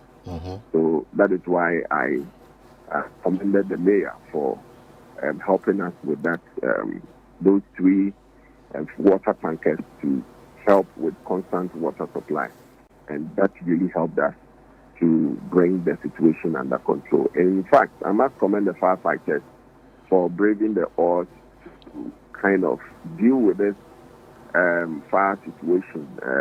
In fact, yesterday, if they had not even taken precautions, they would have rather turned to be the casualty. But we thank God that nothing untoward happened. They were professional and they did their best to ensure that at least all the other adjoining properties were salvaged from this hellish fire that we saw there. And also, when a building of this nature is being put up, what is the required? Is it fire extinguisher that is supposed to be installed? Is there a fire hydrant? Is it what we are using in our various homes that are supposed to be used? We want a little education on it. And is there a law from the Ghana National Fire Service that should bite hard when it comes to people not adhering to the fire safety at their facilities when it comes to structures like this? Well, so for structures like this, we need to be able to get, in terms of firefighting, we need to get a hydrant. If there is no hydrant, then there has to be provision made for a mechanized borehole with an overhead water storage facility. Before you go on with that, did you see such a thing there at the facility? No, they don't have a fire hydrant. That is why yesterday we had to shuffle between. You know, the requirement is such that once you meet the basic fire safety requirements, you are permitted to start operation. But the requirement is such that it's progressive. So you move from the less costly one to the higher costly one. So they were going to be made to do the fire hydrant or get an alternative water storage system. But that had not been done. Like I said, it was barely opened about 6 months ago. And some of these things are capital intensive, and probably that was why they had not done that before they started operation. But be as it may, yesterday we were able to marshal the needed water to deal with the situation. So going back to what I was saying, you would realize that they would have to get fire extinguishers. If it is potable fire extinguishers, there are various classes or types, weight class, that you need to get. Aside that, there is a need for hose reels that when their system is connected to the water supply, they will be able to use it up to a point.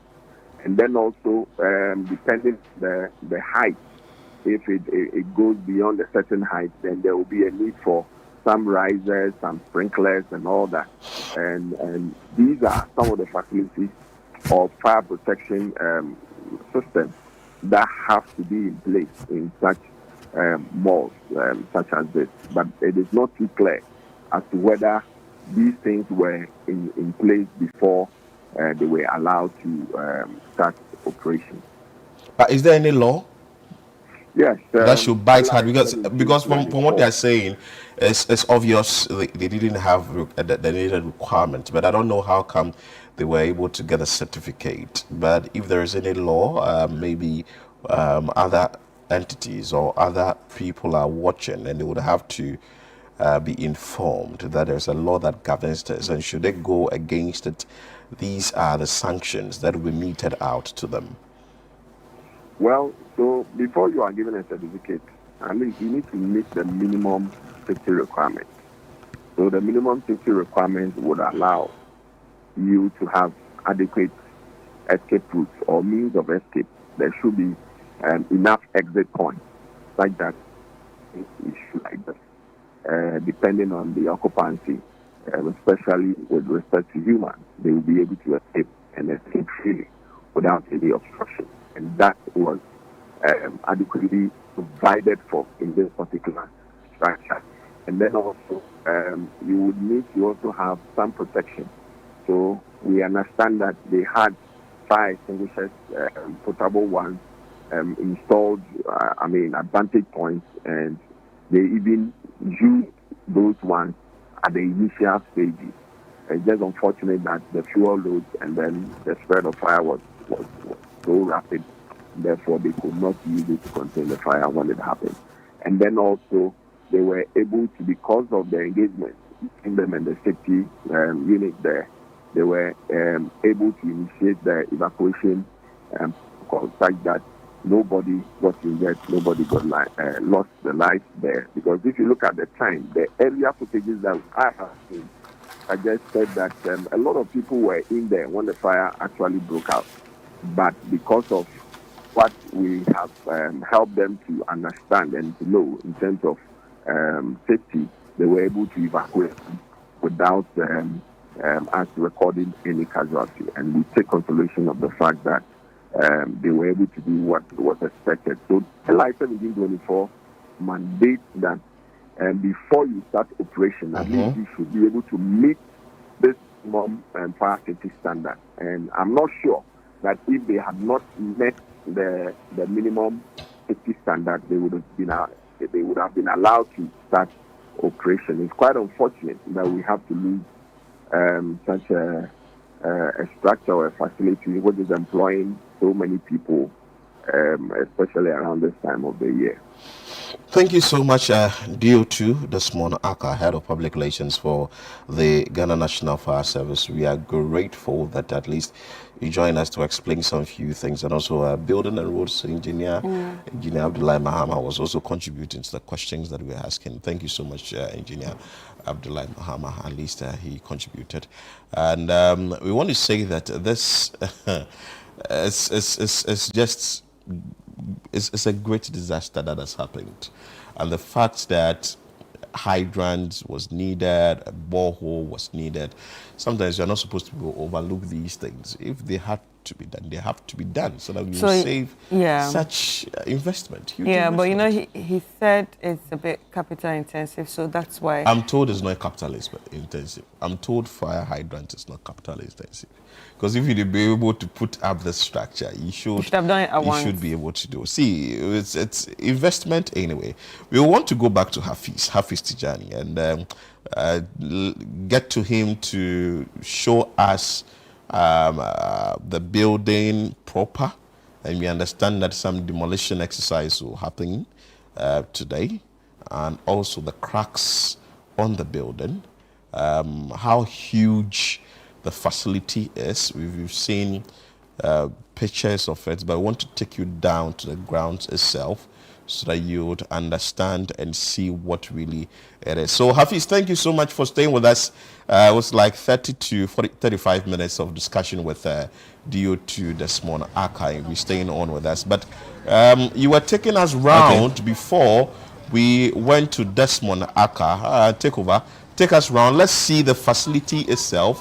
Let's see what will be demolished today, the cracks in the building, among other things. Hafiz, take over. All right, so this is the frontage or the main entrance to the China City Mall. So the managers of the facility have pleaded with us to give them some time. They are also doing their own assessment, so they will plead that we excuse them so they can have the time to do the proper assessment. But just show you the main entrance. So this is the main entrance to the facility, and you see the kind of materials that have been used to put up this structure, and all of that has been bent. So when the fire started, though we're told that it started from behind the building, so it spread to this area where we have shoppers who come from various parts of the region, various parts of the country, as well as various parts of the city, come in here to shop. And so you see the managers, some of the managers or the owners of the facility still going around trying to do their own assessment. And we know that NADMO is also doing its own assessment.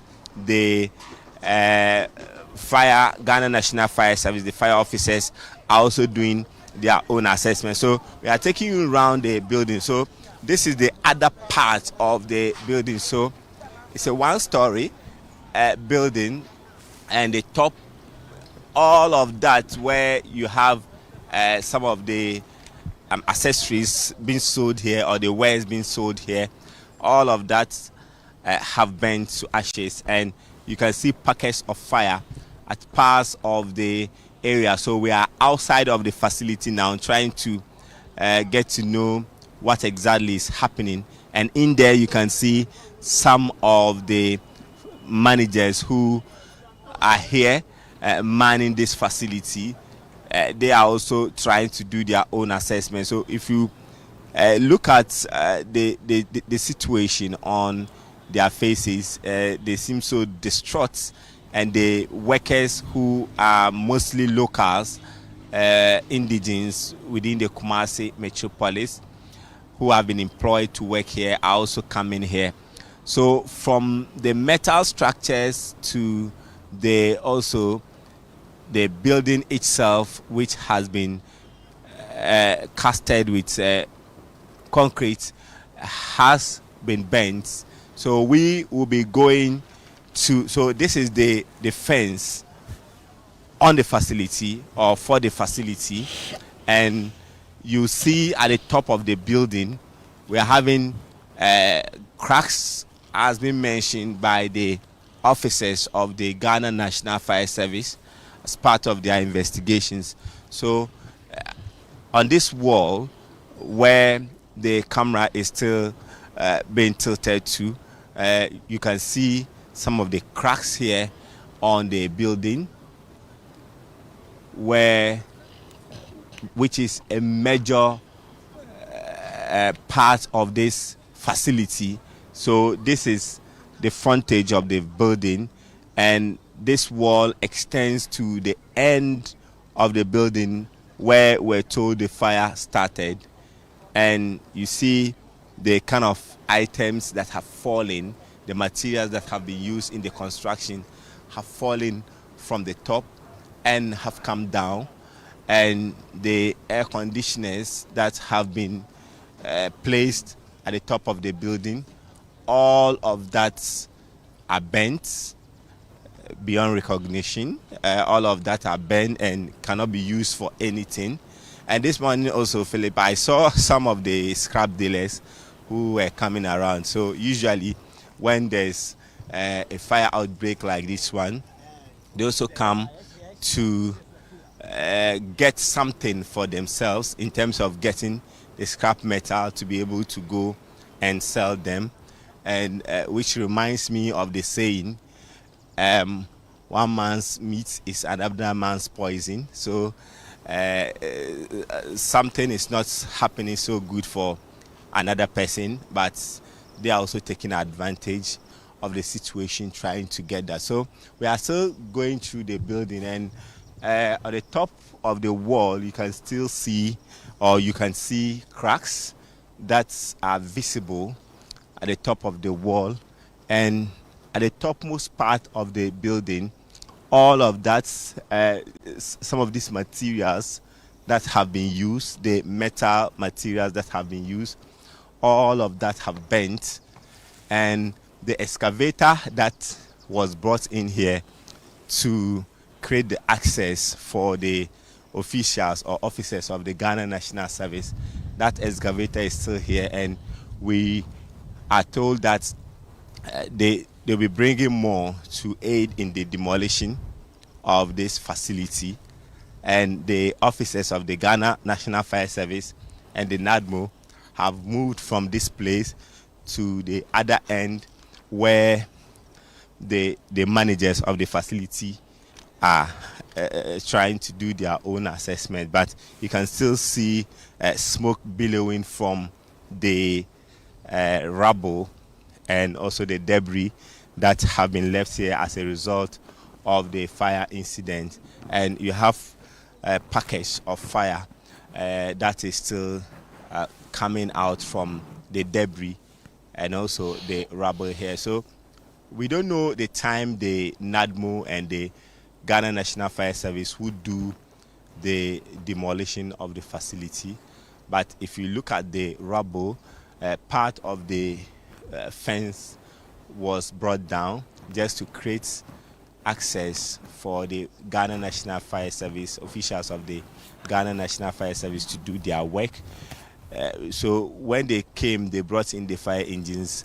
The fire engine couldn't have gone to the places where the fire was burning, so they had to bring in this excavator, try and then break through the place so they can go inside to get that. And people who were also here, some of them wanted to take advantage of the situation to loot, but the police officers were here on time.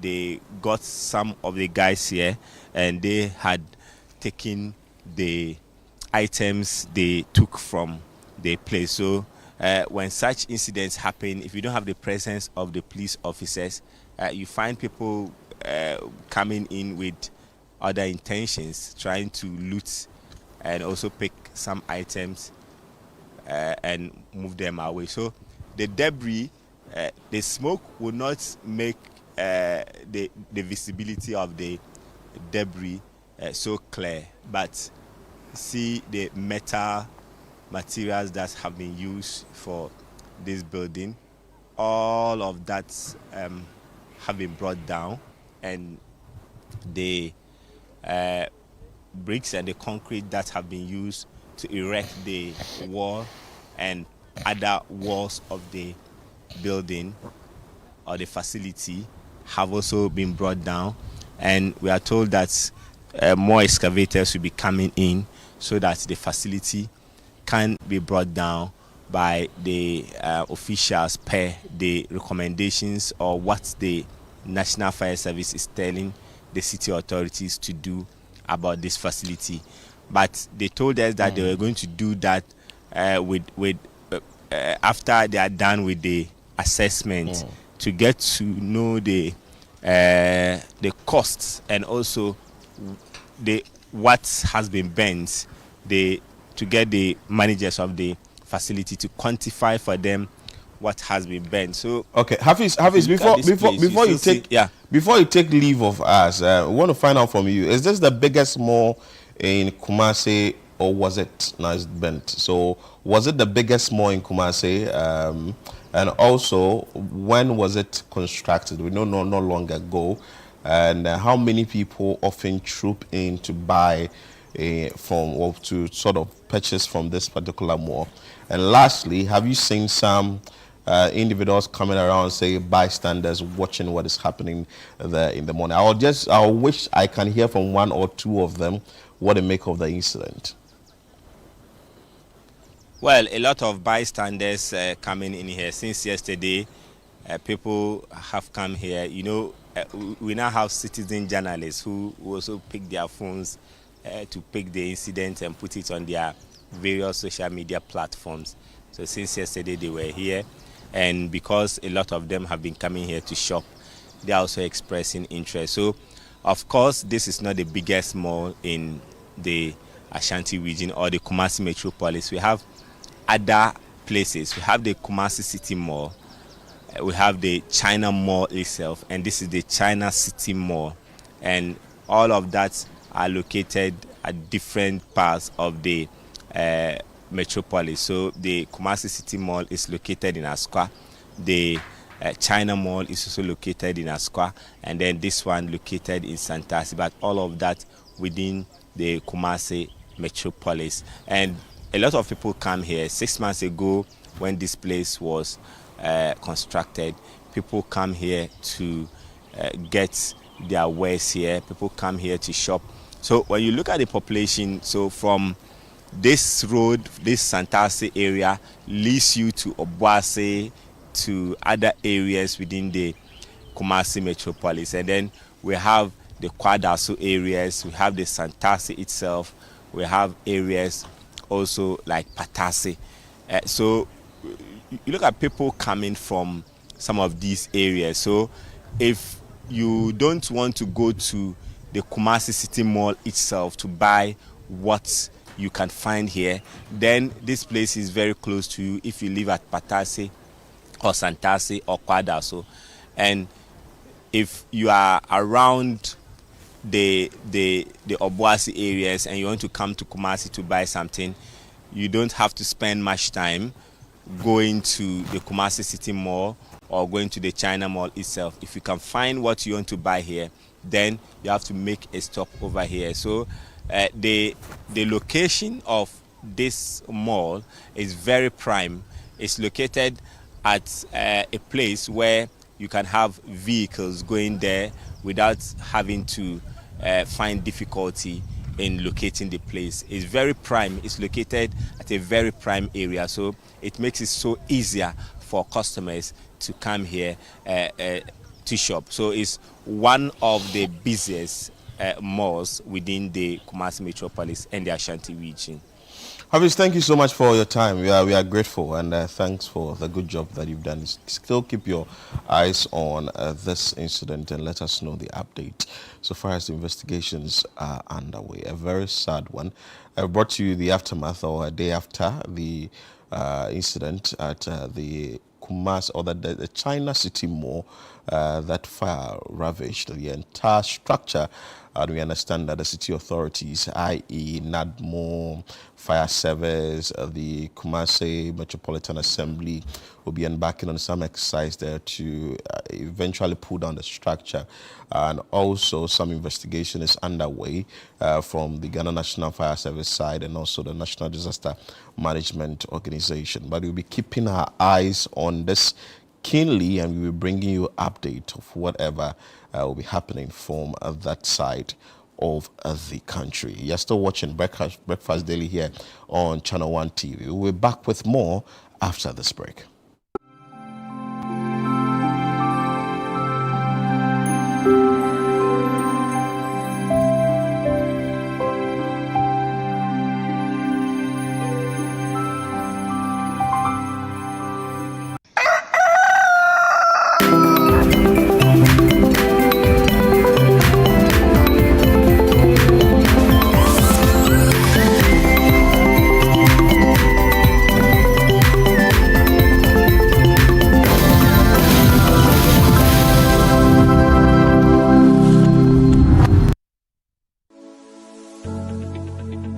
The National Petroleum Authority hereby cautions persons engaged in illicit storage and trading of petroleum products to comply with the regulatory requirements to operate in the downstream petroleum industry.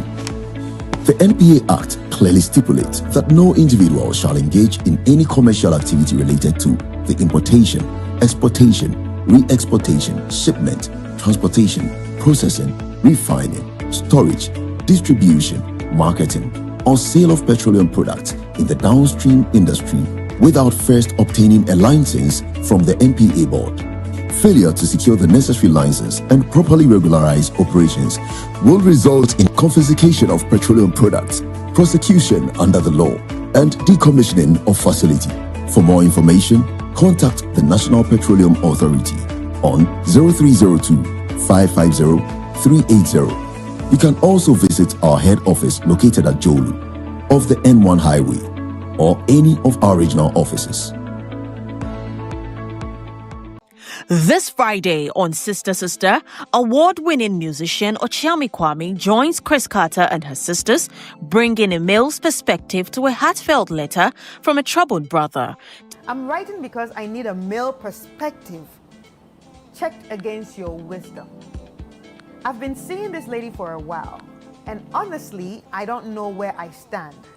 From the beginning, I felt a strong attraction towards her. I made my intentions clear. I was interested in a serious relationship. She however, has never really given me a clear yes or no. What confuses me is how she still entertains me. She loves the compliments, the late night chats, and the little favors I do for her. But when it comes to defining what we are, she either changes the subject or says she's not ready. How do I truly know if she wants me or just the attention? My straight answer is that run away. Because in a relationship, the more you stay with each other, the more difficult the hurdles become. Yeah. I always say that if you meet a girl and she goes like, you obviously profess your emotions to her, your love to her, and she tells you, I want to think about it, she's wasting your time. The men who are not defining the relationship. Exactly, but the girl is the women who have to be asking, please, where are we? What are we? Tune in at 9 p.m. only on Channel 1 TV. Don't miss this episode for anything. Sister Sister, proudly sponsored by Gino. Gino truly cares.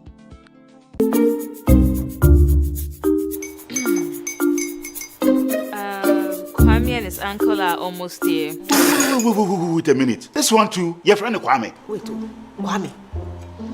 As in the same Kwame again? Yes, mommy. I'm the second coming. Into all this tension just to reintroduce that broke boy from Kaswa. Why would you deceive the family like this again? Now I understand the whole delay. Trotro from Kaswa. Why wouldn't he be late? Obey him later. Of course.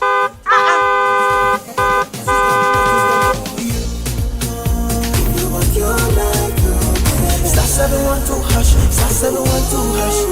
Yeah, you go give me the luckiest. Copy from Georgia be luckiest. From not the block, she be luckiest. Yeah, you go be lucky, luckiest. Nobody know why you're lucky. Everybody go be that luckiest. That's Kwame! Send your God the apple boom. If you put it toye, so would the coming of the son of man be. Is that his car? Ha! Even now, your shadow the way designer. I use my own mouth to reject him. Oh, this is my mouth. Look at that.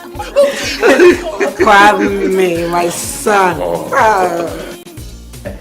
Now, tell me the truth.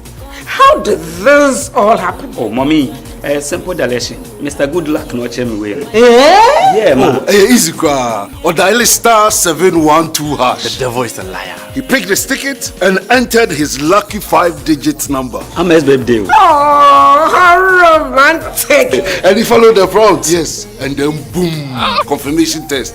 One quick, pick 5 numbers for me, okay? I'm feeling like 7. Dial star 712 hash. Choose your ticket. Enter your lucky number. Follow the prompt and let destiny handle the You see how they love you now? Yo, baby, our family payment before December, may release a motivational album. Patapa, my super. This promotion is regulated by the NLA on the Caritas platform.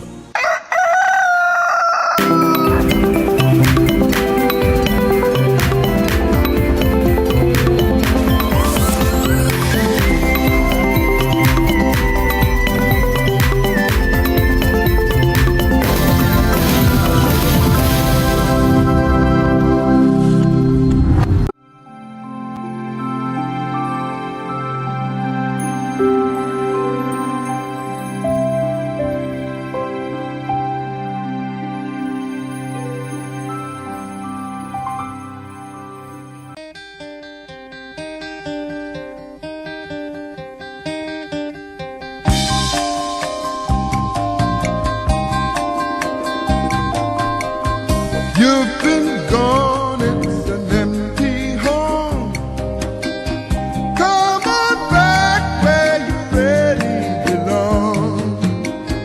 You are always welcome home, welcome home.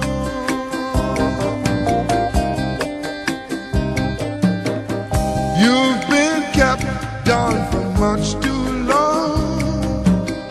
Stand up, please, and say I am free. Don't forget you are welcome home, welcome home.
All right, you're welcome back. And of course, we just saw excerpts of the maiden edition of the Northern Business Fair, and it was a great one. I keep saying it was a banger. So for those who snoozed, then they lost. Again. But anyway, we're going to have a conversation about that. We're going to know how it went, what the feeling was like, because we can only see it on screen. Yeah. But the people that experienced it, well, one of them is here to talk to us about it, and it's no other person than Frema Edunyame, who's the head of events and partnership here in Channel 1 and City 97.3 FM. Hi, Frema. Hi, Chris. You're looking northern. Yeah. Yeah, Tamalian. And Tamalian? I love it, yeah. Hey, Phyllis. Can you give us a 360 with it, you know? I can get up and yeah. do it? Why Get not? up, show us. Ooh, No, it can be a worry. Yeah. No, yeah. it can be a worry. Come on. It can be That's a worry. it. That's Lovely. Yeah. When you go to the north and you come back, definitely has to speak on you. And Absolutely. You know, it feels different. Yeah. It's to be beautiful. a Tamalian. Yeah, and I think that we are not doing a lot, you know, with Northern Ghana in general, in terms of everything, from food stuff to clothing to cosmetics to everything. It's very unfortunate, you know, that usually when we hear stories coming from Northern Ghana, is either some tribal clashes, is on deprivation, is on migration. So in the minds of people, is some kind of zombie zone, you know. You are not safe in Northern Ghana, you are not this. But the story is not like that at all. These things do happen in certain places, but generally, Northern Ghana has so much to offer. So much to offer. And I think that the Northern Business Fair is a platform that really highlights the positives of the North. I was shocked because it's a maiden edition, and looking at what I saw on screen with the attendance and all that, I saw it massive. But you were there. Tell us about it. It was great. You know, we were overwhelmed because when we said we're going to do the Northern Business Fair, you know, we are very used to doing fairs and stuff like that down south. So when you talk about doing it in Accra, we can close our eyes and say that, yeah, it's going to be like this, like that, like that. But you are planning something from afar, and you're not too sure how it's going to go. You don't know what to expect. And, well, we just need to go there and experience it. But the patronage, how the whole fair was welcomed, you know, we were blown away. The number of exhibitors, because this is the maiden edition, we had over 120 exhibitors. You know, it was just like a fair in Accra. And it also tells you how ready Northern Ghana is. Because, Philip and Chris, the products, the services, the innovations that we saw. Look, the technical institutions, there's one called the Dabopa, you know, these young guys are creating their tricycles. They are producing tricycles, so they're like motorbikes. Little Kantanka. You get it, you know. Tricycles with boots. We don't see tricycles with boots. And that is when you know that innovation is at play, because it's very useful. You know, they've practicalized the whole experience. We had businesses come from Bolgatanga, you know, to come in. The Northern Kente, you know, is so beautiful. So that's the tricycles. Exactly, yes. And all these were done by students. And one looks like, I just saw one that looked like a jeep. Yeah. Okay, let it go. I saw one that really looks like a jeep. Let it go.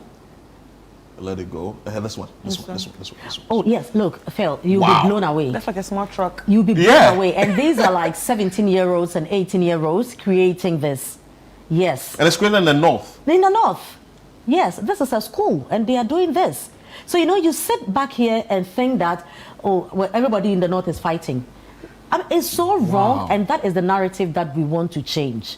Look, there's so much. Their packaging, the cosmetics, Phil, you'll be blown away. You know, when I was going to the north, for me, because of Heritage Caravan, Yes. I have an idea of what it feels like. will look like. So I took a very big suitcase because To go I and need load. to go and load, you know, and come back. So I was thinking between the clothes, the cosmetics, and the food stuff. You know the guinea fowl in the northern part tastes differently. Yeah. You know, you get there and you eat guinea fowl, and you know that there's something that they are serving us here. No, only God knows. Only God knows. Do you get True. it? But I also felt that, okay, Agri-Fair is just around the corner, so let me not bother myself with the food stuff. Let's get the stuff that we won't get until another business, Northern Business Fair. It was beautiful. It was well welcomed. You know, we had the Northern Regional Minister was supposed to join us. He had an emergency, so he asked the MCE to come. They were blown away by the things that their own constituents are producing. You know, Phil, when you look at the things, the packaging and all, and these companies are producing and exporting. Yes, and some of them are now thinking of putting their goods and their products on shelves in Ghana. Wow. Because they produce for international markets. Wow. Yes. You feel some of the cosmetics and you're like, is this made in Ghana? If you see this anywhere in the world, you never think it's done here in Ghana. So this is the experience.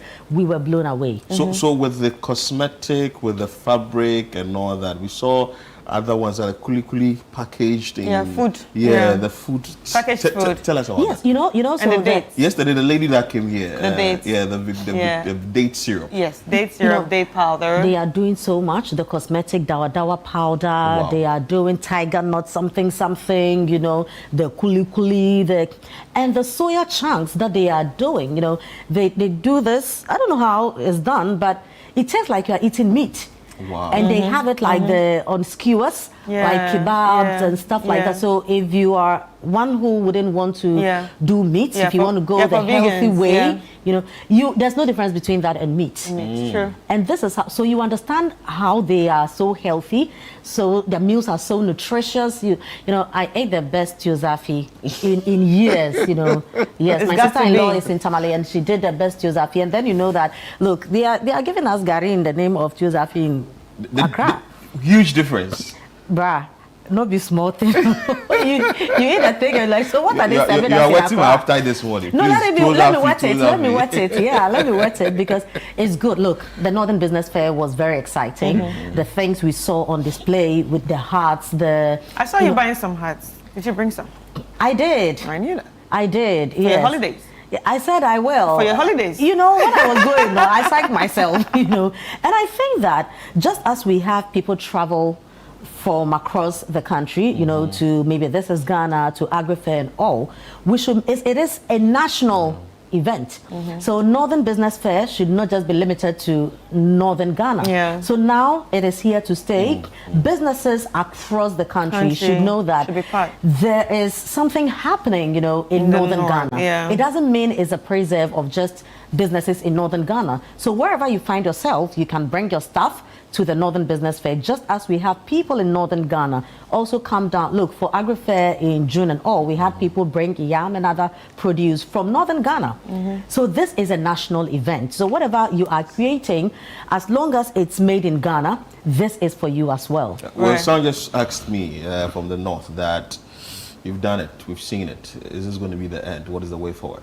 I don't believe this is going to be the end. For the look of things, you know, it will be a big disappointment to Northern Ghana and Ghana in general if this is a one-off thing. And it is not going to be a one-off thing. And to us, exactly. We don't do that. No, we don't do that. You know, it's not taste and go. No. You taste, you stay. Stay. You understand? So the Northern Business Fair has come to stay. And I think it's a step in the right direction because Northern Ghana is producing so much. It's time for all of us to come together to change the narrative of all the negative news coming from Northern Ghana and then put Northern Ghana ahead and let Ghanaians all over the country know what Northern Ghana has to offer in terms of contributing to nation building because they're doing so well. You know, the women there are doing amazingly well, how they are even impacting, how they are empowering young girls. We had NGOs come through as exhibitors, and I think that we need to push them. This is a platform. We are a media house. We can do to a certain level, but we need all hands on deck to push Northern Ghana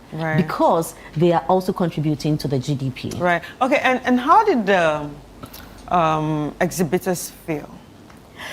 know, when we do something, you know, when it's your birthday, for instance, all attention is on you.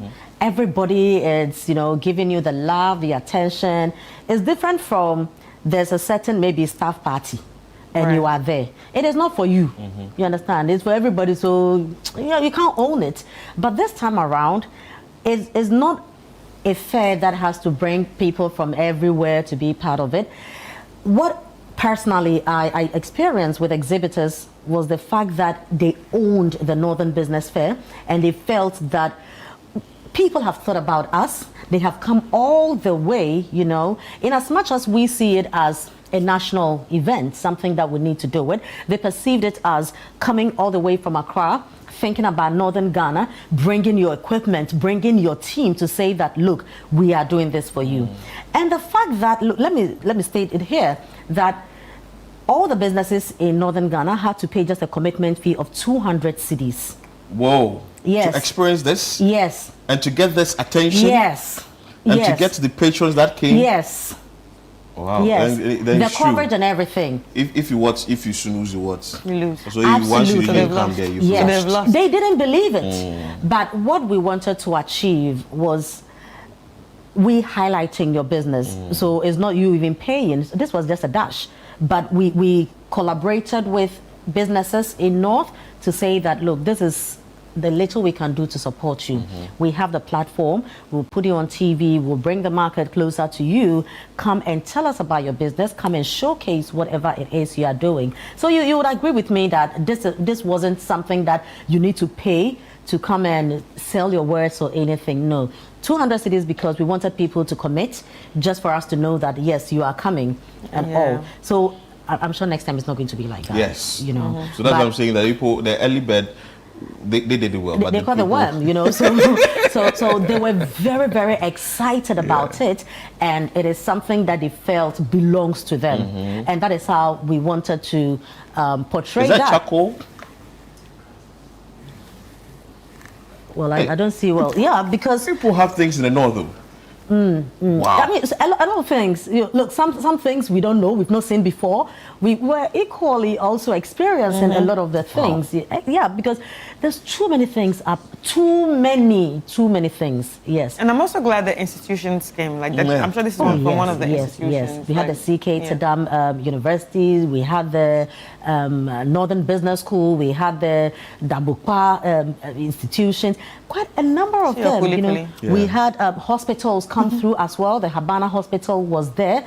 Look, you can't just name them. You can't. What I'm wearing came from Kawula Fashion. Oh, Kawula. Yes, Kawula. You know, and it's so appropriate, right? Yes. So it came from them. And look, the stuff on display, we just can't finish talking about it. It was just beautiful. Yeah. The role of these entities, GEA, GEPA, maybe people will say, oh, they are just there for being their sake. What were some of the role they played when it comes to identifying these vendors and also maybe assisting them? Because, you know, after all said and done, you need to scale up your business from, say, 1 to 10. Absolutely. So, you know, GA, for instance, work closely with SMEs. So they support them, they give training, they also sometimes even organize exhibitions for them and all.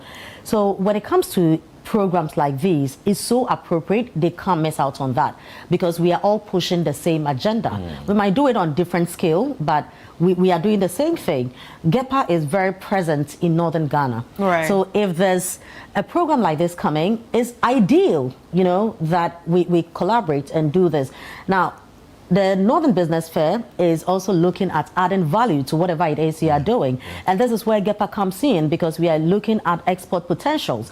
So GEPA comes in, GEA is there, GEPA is there. So you know that is some kind of a value chain that you are getting from funds, assessing funds, you know, to now adding the value, getting the required skills you need from GEA and stuff like that, and now looking at how you can put your products on international markets, you know, beyond what we are seeing in Ghana.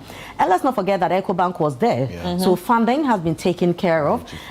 Side hustle was a sponsor as well. So looking at how you can brand your product, how you can turn things around, marketing and all that. Marketing, moving to the next level, and then adding the value, the skills you have obtained from GEA, and now putting your stuff out there on the international market by support from GEPA. We were also supported by Caxton Records, you know, because, when we are shopping, it goes with music, it goes with a bit of food, you know. Modern City was there. It was a holistic, you know, event that gave you that feel, the northern feel, whatever is happening there, you know, business-wise, entertainment, food, everything. So a holistic experience of Northern Ghana. I'm just excited. So, Firma, next year, how is it going to look like? I believe it's going to be bigger. You know, let me also say a very big thank you to the media houses there. That came. The Fela. So I learned that, you know, we're always talking about affiliates. Yes, and we go like, oh, Fela FM. We are anglicizing it. It's not Fela FM. Oh. It's what? It's Fela. Fila, so it's F-I-I-L-A, not Fila. Yes, I think information or news or something like that, like gist. Fila. So it still looks, it has the same explanation as like Fila. Yeah, Fila, Yeah, I get Fila for you, so it's Fila. Fila. So at least we learned the language too, you know. So we went there, A1, Diamond, all of them. We are super grateful, super grateful, yeah. So we're asking that next year. So next year is going to be bigger, it's going to be better, you know, because if the very first edition had over 120 exhibitors, I really want to believe that some businesses they didn't even hear about it, they didn't know. You know, usually it's after missing out, that is where you know, had I known, you know. So we believe that the message will be spread across. And next year is going to be bigger, is going to be, you know, a wide variety. And so we look forward to the next Northern Business Fair. Wow. And the next Northern Business Fair, I'm sure the place is going to fill up. It got to fill up. Very fill up. Yes. I'm not even sure they're ready for it. Yes. Well, but when it gets there, we also have the Karela United pass through on the Sunday. Yeah, because they had a football match, Karela and Bechem United. And Karela proved that they are the home team, you know, so they won the game. And I mean, once you win, you have to show off. So they came through, we gave them a hero's, you know, presence there. So it was beautiful. It was very exciting. So, you know, I just got an information that the charcoal on display is produced from grass. Yes. And to help stop deforestation of trees in the north. Yeah. So now they don't fell trees again. No. They use grass. Helping to clear the place of weeds. Yeah. And you know, another thing is, I must commend the businesses up north because they are very particular about the environment. Wow. So people are producing stuff thinking of the environment, not polluting the environment, making sure that we are all safe, you know, and I think that is very, very commendable. You know, down south where we are coming from, anything, I think they are also, they think about the environment because they feel it more than we do. Maybe the heat's there. Yes, it's pretty much, it's pretty hot. You need a lot of trees. Yeah, so they know that, okay, if we keep on doing things we're not supposed to do, it's going to get hotter. But beyond the heat, you know, when you litter, it has nothing to do with the weather. It's true. They are not doing that. They are not honking. So I actually, mentioned to somebody that, do you realize that they are not, cars don't honk anyhow? I said, oh, no, we don't do that any here. You know, down south, we honk for entertainment. And I ask myself that, are the traffic lights connected to their, what's it? I know, right? What's the name? They're honking. Yes. As soon as the traffic lights gets green, everybody's like, everybody's in a rush. You know, everybody's in a rush. Hear this. Look, Phil, that is even to tell you that move. But you also realize that people have their cars full, no space for passengers, but they are moving at like pim, pim, pim, pim, pim, pim, pim, pim, pim. They greet each other with pim, pim, pim, pim, pim. Do you notice that? And I'm like, why do we enjoy noise making? There's so much pollution. You don't hear this in the north. Wow. Look, I can count the number of times I heard the driver were using honk. Oh. Yes. They just don't honk. It's very free. The air is very clear. Yeah, very fresh. The water is good. the vegetables, the food stuff you see, you know, non-galamsey infested stuff, you know. So, I mean, up north, and that's why I think that we should begin to tell the story, because they have a lot of positivity, you know, happening in their space. And let's change the that whole narrative. narrative. No, that is not it. I don't think it's a good branding for Northern Ghana. And I think investors should also be looking at that. Places. Absolutely. Yes, So at least they will get to invest in some of the few things. You know, when we put up fairs like these, that is when people sitting back know that, okay, so all these things are happening. Now businesses, investors begin to look at the northern part of the country, because Accra, the southern part, is oversaturated. Yeah, a lot okay, of people, everything, you can't even put your feet anywhere. But let's begin to move up north, because whatever is happening here is equally happening there in its original state. So I'm sure that when this happens, it's going to create employment and will resolve the urban rural migration and all that. So much, Phil. Imagine if what these Dabopa students are creating, we can now invest in it and expand it. These guys have employment right after school. True. You get it? They don't finish and think of moving to Accra, moving to Kumasi. Let's begin to think about They have employment by things. creating employment. Exactly. Yeah. You know, and look at the chain, okay? Before you produce the tricycle, look at the materials sourcing, look at the building, look at the branding, look at the marketing, look at one final product, users, you know, one product, so many chains, takes you through the entire process and across different sectors. And this is why I believe that it's about time that we really focus on businesses up north and Northern Ghana in general. Prima, thank you so much. Final words? Well, we will do it again. So businesses, you know, sponsors, let's do this again. Our sponsors were very, very happy. They were very excited. So we call on other businesses as this is the only way we can build our country. Let's join forces. Businesses, when we put out the announcement, please be interested in it. We are changing the narrative together. Look, it would take people in Northern Ghana to change their story. You understand it better. You know what you are creating. We are coming in. We are only supporting you. So please help us to help you too. Right. And I also understand that the Dabopa Technical Institute that you mentioned, this is coming from Gazari, our correspondent, that says that there's a second cycle institution that manufactured an incubator, tricycle, and solar system for hospital. Yes, they do incubators as well. Look, I was blown away. Now I wish I would have another child and name the child Dabopa. You know, so something. Otherwise, Phil, maybe your baby can be Dabopa, you know, latte, you know. So DL. Yeah. You get it. I like that. I think this has been a very interesting conversation, and I'm excited about what the future holds and also what the businesses are going to be benefiting from us, because when we start something, we actually go hard. So we are coming hard, so watch out for us. Anyway, thank you so much, Prima. Thank you for having me. It's great having this conversation with you. Very eye-opening. And you had fun, and I'm jealous about that. Don't be. Next time be in the north. Have you been there before? No, never. Oh, then you've not enjoyed the Wache? No. Shawarma. I think that's the only place I haven't been yet. There's some Wache at the Goil station.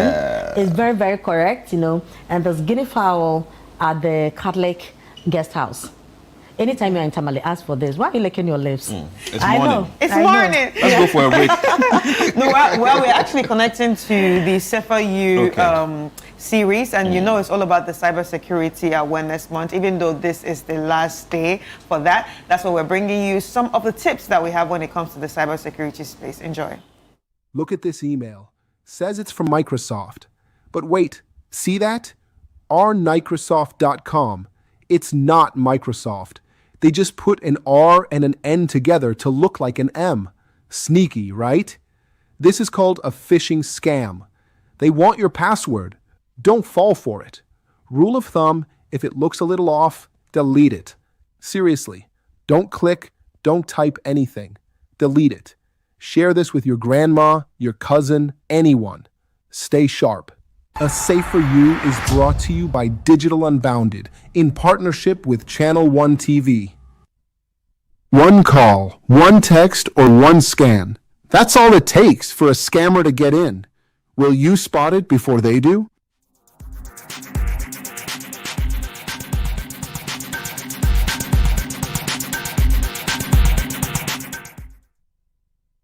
Welcome to A Safer You, your guide to safer digital living, brought to you by Digital Unbounded and Channel One TV. Today we are talking about online scams and phishing, and how scammers use simple tricks to steal information and money. Scams are everywhere online, in emails, text messages, and social media posts. An online scam is a lie told with technology, and the goal is to take your money, your identity, or your trust. One common scam is a fake online store that takes payment but never sends the order. Another scam invites you to claim a prize, but first it asks for a small processing fee. Some scammers pretend to be someone you love or know, and then they ask for help or money. Phishing is the most common type of scam, and it works like phishing because the message is the bait and your information is the catch. A typical phishing message may pretend to be from your bank and say your account is locked, asking you to click a link to fix it. A delivery message may tell you your package is being held and ask you to pay a small fee to release it. A message that seems to come from a family member asking for money is often a scam, and you should always double-check before sending anything. Phishing looks real because scammers copy logos, language, and the exact style of real messages. Always check who sent the message, because strange letters, extra numbers, or a wrong domain are signs it's not real. Do not click links in messages you did not expect. Instead, open the official app or website yourself to check. Watch for bad spelling and messages that push you to act right away, because rushing you is a common scam tactic. If someone asks for money or personal details, call them on a number you already have to make sure the request is real. If a message makes you feel rushed or emotional, pause, take a deep breath, and think before you act. Here is your action plan. Learn the signs of scams and phishing. Pause before you click. Check the source. And always verify through trusted channels before you send money or personal information. Scammers may cast wide nets online, but you do not have to take the bait. Stay calm, stay smart, and stay safe.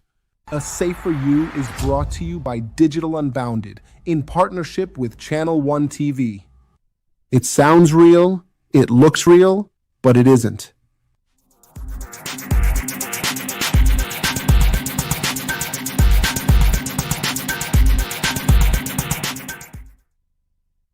Welcome to A Safer You, your guide to safer digital living, brought to you by Digital Unbounded and Channel One TV. Today, we're talking about scams that don't just come by email, they come to your phone and even through QR codes. These tricks have special names you should know: vishing, smishing, and quishing. Let's start with vishing, which means voice phishing. This is when scammers call you and pretend to be someone you trust, like your bank, tech support, or even the police. They may say things like, "Your account is at risk, please confirm your PIN," or offer to fix your computer remotely. Remember, never share personal or banking details over the phone. If you get a strange call, hang up and call back using the official number you know. Next is smishing, which is phishing by text message. You might get a text saying, "Your package is waiting, click here to pay the fee," or "Your account will be closed, log in now." Don't click on links from unknown senders, and be careful of urgent messages. If a text looks suspicious, delete it right away. The newest trick is quishing. That's when someone uses a fake QR code to trick you. You might see a QR code sticker placed over a real restaurant's code, but scanning it takes you to a fake website trying to steal your information. Or you might get an email with a QR code asking you to verify your account. Always check where a QR code is from before scanning it. If your phone lets you preview the link before opening it, use that. Don't trust random QR codes you find in public places. All these scams have one thing in common. They pressure you to act fast. The best defense is to stay calm, verify who you're dealing with, And never share personal information without checking first. Here's your action plan. Don't trust phone calls, text, or QR codes without verifying. Hang up, delete, or double-check before you act. Scams come in many forms, but with caution and awareness, you stay in control. Stay smart, stay safe, stay secure. A Safer You is brought to you by Digital Unbounded in partnership with Channel One TV. Imagine getting a message appearing to be from a friend, urgently requesting money. Is it really your friend on the other end of the line? Or could it be a scam designed to deceive you?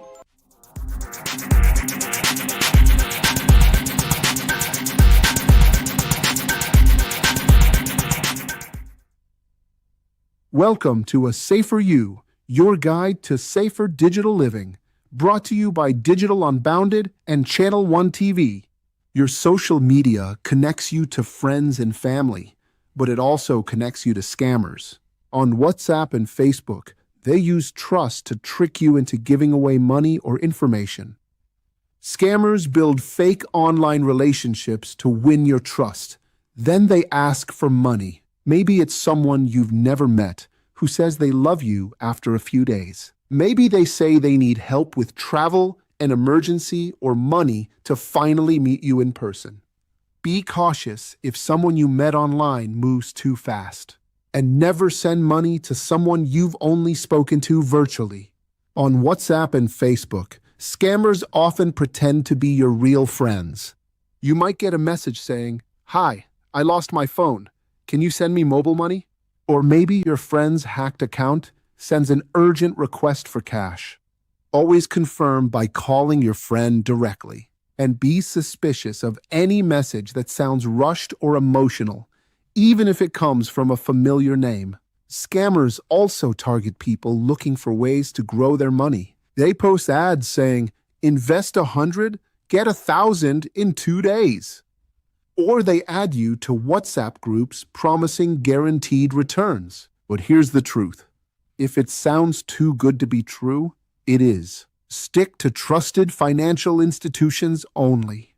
Social media scams prey on trust. Protect yourself by slowing down, verifying, and never sending money without checking. Here's your action plan. Be cautious with online relationships. Confirm messages from friends. And avoid quick profit schemes. On WhatsApp and Facebook, trust carefully.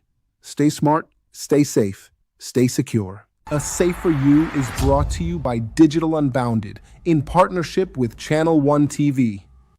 You thought this download was safe? Could it be a trap?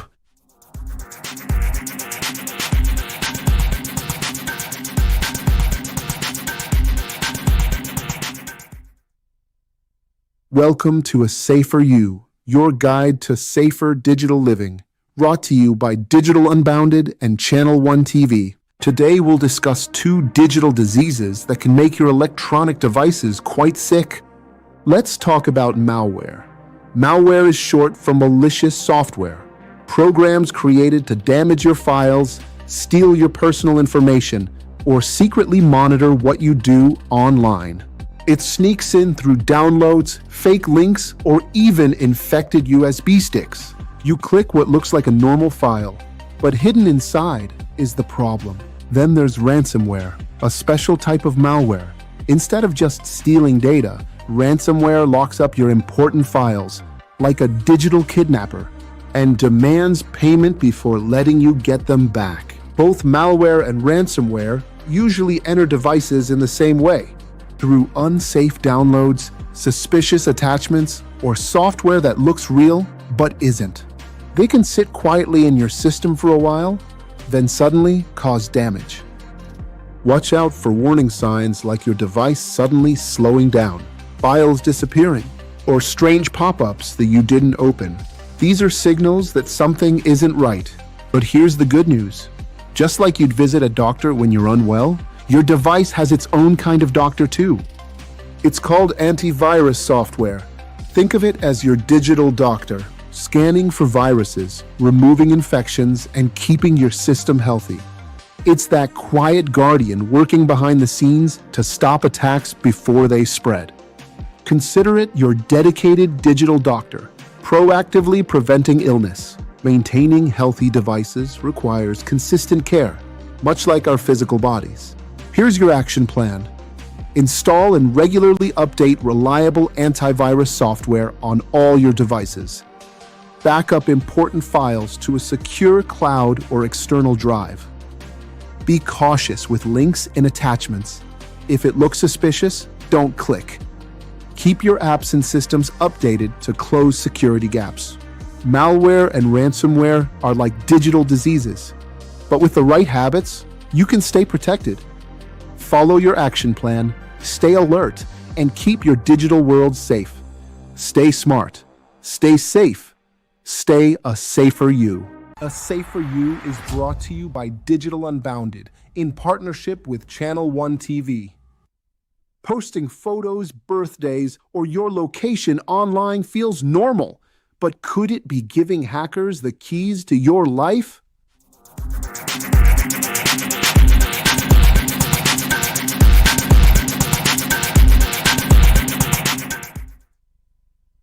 Welcome to A Safer You, your guide to safer digital living, brought to you by Digital Unbounded and Channel One TV.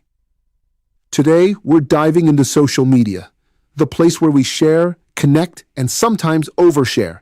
Let's make sure your accounts don't become an easy target for hackers. Think about what's on your profile, your birthday, your family photos, even where you live. To you, it's just sharing, but to a hacker, it's free information to break into your accounts or even pretend to be you. Ever heard of someone saying, "My Facebook was hacked"? Most times, it wasn't magic. It was weak security. The good news? You can fix that. First up, passwords. If your password is 12345 or your child's name, hackers will crack it in seconds. A strong password is like a puzzle only you can solve. Mix upper and lowercase letters, numbers, and symbols, and don't reuse the same password everywhere. Now here's your shield. Two-factor authentication, or 2FA. What's that? It's when your account asks for something extra, like a code sent to your phone. Even if someone guesses your password, they still can't get in without that second step. It's like having both a lock and a chain on your door. Have you ever shared a photo of your boarding pass or your child's school? Feels innocent, right? But it gives away private details that strangers can use against you. That's why privacy settings matter. They're your filter, deciding who sees what. Check your settings and make sure only friends, not the whole world, can see your personal posts. And remember, once it's online, it's out there forever. Think before you post. Scammers love to pretend. You might see a profile that looks exactly like your friends. Same name, same photo. That's called impersonation. They use it to trick people into sending money or sharing secrets. Or you might get a message that says, "Click this link to win a prize." Sounds exciting, right? But it's a trap. That's called phishing. They want you to click so they can steal your info.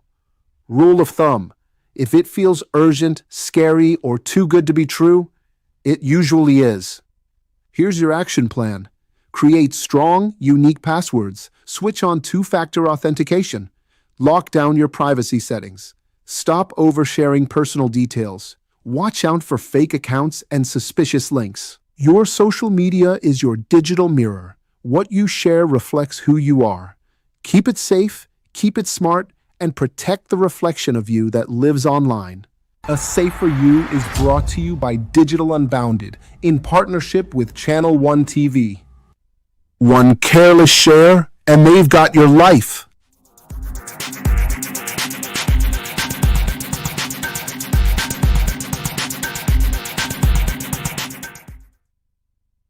Welcome to A Safer You, your guide to safer digital living, brought to you by Digital Unbounded and Channel One TV.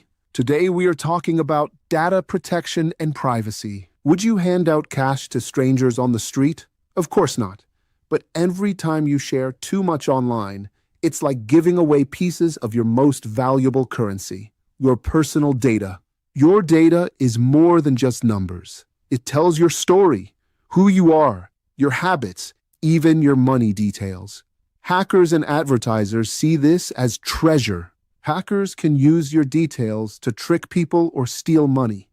Companies watch what you do online to show you ads that follow you around. And once your data gets out, it's very hard to get it back. Think of privacy settings as locks on your digital doors. These help you decide who can see your posts and information. Always check your privacy settings on social media. Don't share things like your birthday, where you live, or personal photos with everyone. Sometimes people post on vacation for 2 weeks. That's like telling thieves your house is empty. Also, review who is on your friend list. Not everyone needs to see everything you share. Ask yourself before posting, would I give this to a stranger on the street? If the answer is no, then keep it private. Protecting your data means building good habits. Use strong and different passwords for every account. Take time to review what apps and websites know about you and don't share sensitive info in public spaces. Turn off permissions they don't need. Here's your action plan. Treat your personal data like cash. Adjust your privacy settings. Avoid sharing too much. Keep an eye on your digital footprint. Your data is your currency. Protect it wisely. Stay smart, stay safe, stay secure. A Safer You is brought to you by Digital Unbounded in partnership with Channel One TV. Scammers don't just fool your mind, they play with your emotions.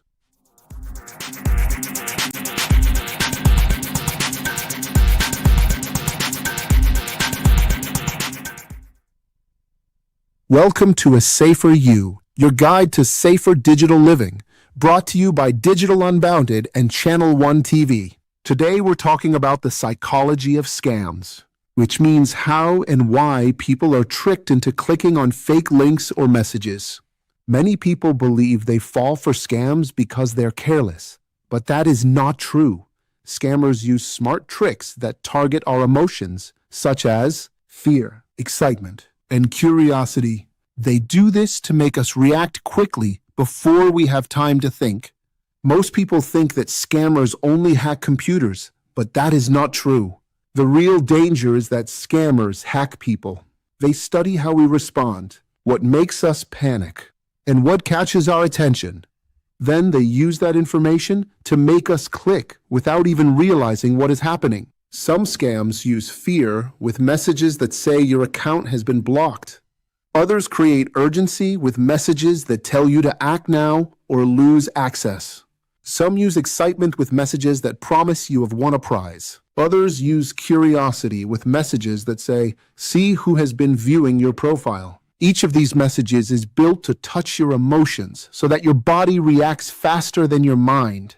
That is why so many people click before they think. When you see one of those messages, your emotions respond first, and your logical thinking slows down for a few seconds. That short delay is exactly what scammers are waiting for. For example, a scam might look like a message from your bank asking you to click a link right away. Another might look like a delivery update that asks you to confirm your address.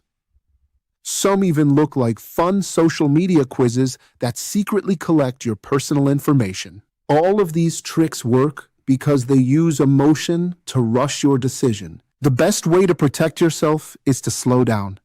When a message makes you feel scared, excited, or rushed, pause for a moment and take a deep breath. If the message says it is from a company, do not click on the link. Instead, visit the company's official website or call their real phone number. When you take a few extra seconds to think, you give your brain time to catch up, and that pause can stop a scam before it happens. Here's your action plan. Remember the tricks: urgency, fear, excitement, curiosity. Slow down, think twice, and check carefully before you click. Scammers use emotion to trick people, but your calm is your strongest protection. Stay calm, stay smart, and stay safe online. A Safer You is brought to you by Digital Unbounded in partnership with Channel One TV. One careless click, one ignored update, and they're in.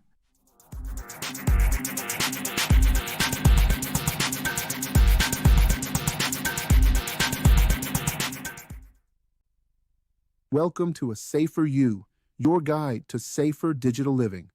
Brought to you by Digital Unbounded and Channel One TV. Today, we're talking about two things that can make or break your online safety: how you surf the web and keeping your software updated. Because one careless click or one ignored update can open the door for hackers. Not everything on the internet is what it seems. Think of the internet like a massive street market. Some stalls are honest, others are straight up scams. The trick is knowing how to spot the difference. When you visit a website, check if it starts with https:/ and shows a little padlock symbol. That means it's using a secure connection, like locking your door before you go inside. And those flashy ads that say, "You've won a prize," or "Click here for a free gift," don't fall for them. Those are bait. Close them right away. Don't even touch them. If you're shopping, banking, or entering any private info, stay on websites you know and trust. And remember, if something online looks too good to be true, it probably is. Now let's talk about updates. Yes, those notifications you love to ignore. They're not just for new emojis or fancy layouts. Updates fix hidden security holes, tiny gaps hackers can slip through if you don't close them. Delete old or unused apps. Outdated apps are like unlocked backdoors. So, keep your apps and system updated. Those Update Now buttons are shields. The newer your software, the safer you are. Turn on auto updates so your device protects itself, even while you sleep. Oh, and don't forget to restart your device. Updates often need that quick reboot to finish the job. Here's the truth. Hackers count on your habits. They wait for the lazy click or that skipped update. But you can beat them with smart daily moves. Here's your action plan. Browse smart. Look for HTTPS and the padlock. Avoid sketchy pop-ups and prize ads. Stick to trusted websites and keep your apps and devices updated. Always. Smart browsing and regular updates keep you one step ahead of hackers. Stay smart, stay safe, and stay secure online. A Safer You is brought to you by Digital Unbounded in partnership with Channel One TV. A thief can grab your device and your digital life is at risk. Could it be you?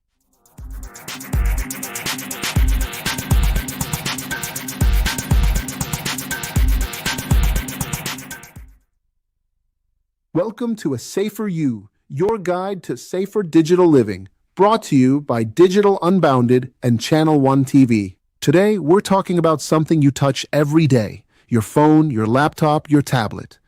The little devices that hold your life, your chats, your memories, your money. You lock your front door to keep your home safe, right?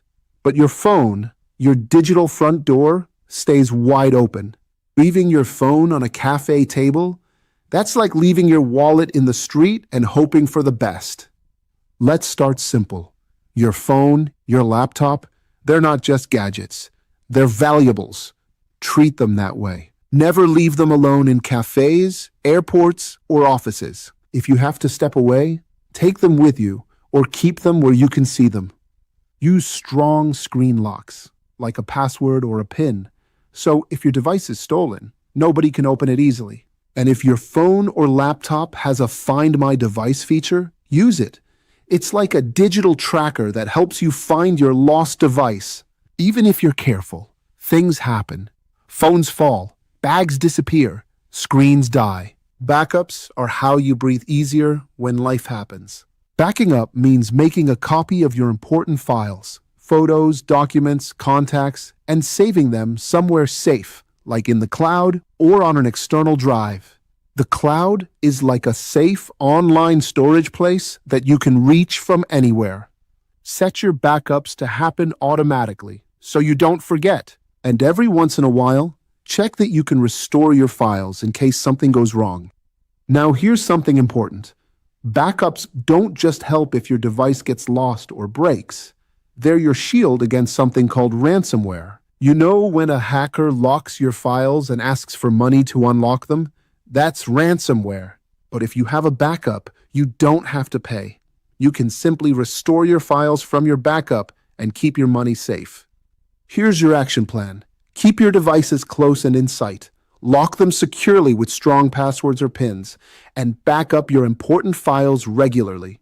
Don't give thieves or hackers the upper hand. Protect your devices and protect your data. Stay smart, stay safe, and stay secure. A Safer You is brought to you by Digital Unbounded in partnership with Channel One TV.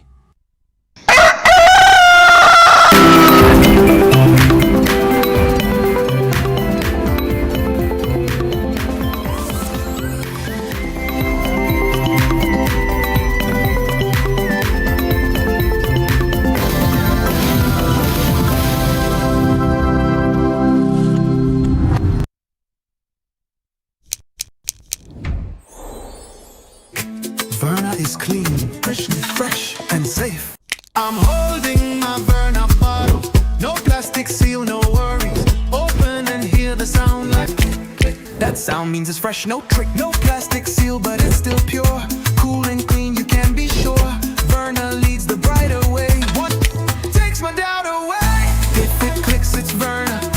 If it clicks, it's clean. Sip it, feel the difference. Verna water, pure and green. Click, open, sip. Click, open, sip. Chalet Verna, no stress, just sip.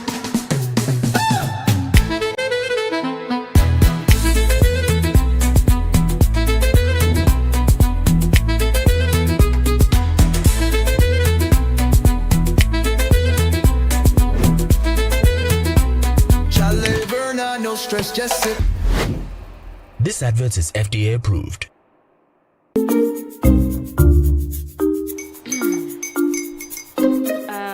Kwame and his uncle are almost here. Wait a minute. This one too, your friend Kwame. Wait, Kwame. As in the same Kwame again? Yes, mommy. I'm the second coming. Into all this tension just to reintroduce that broke boy from Kaswa. Why would you deceive the family like this again? Now I understand the whole delay. Troll from Kaswati. Why wouldn't he be late? Obey him later. Of course.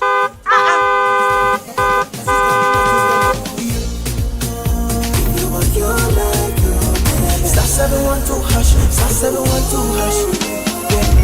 You go be the luckiest. Go be from Georgia, be luckiest. From not the cause she be luckiest. Yeah, you go be luckiest.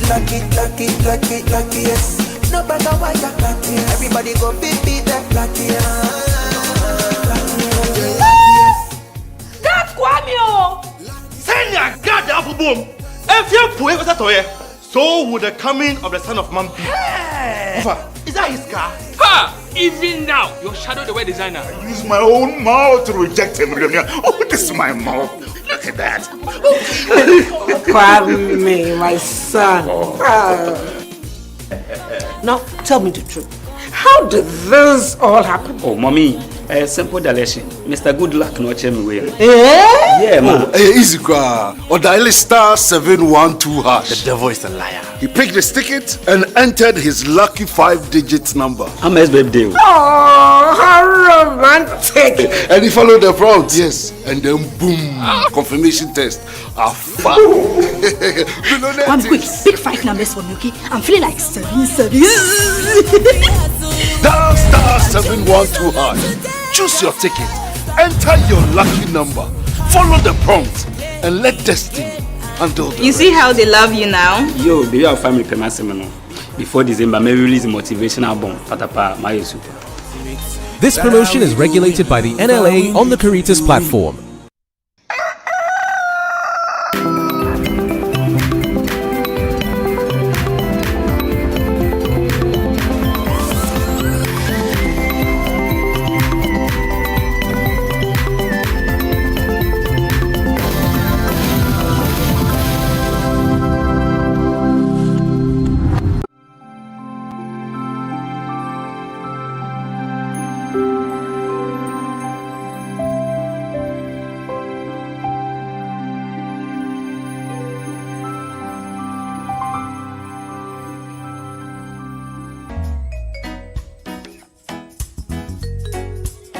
Yes, I.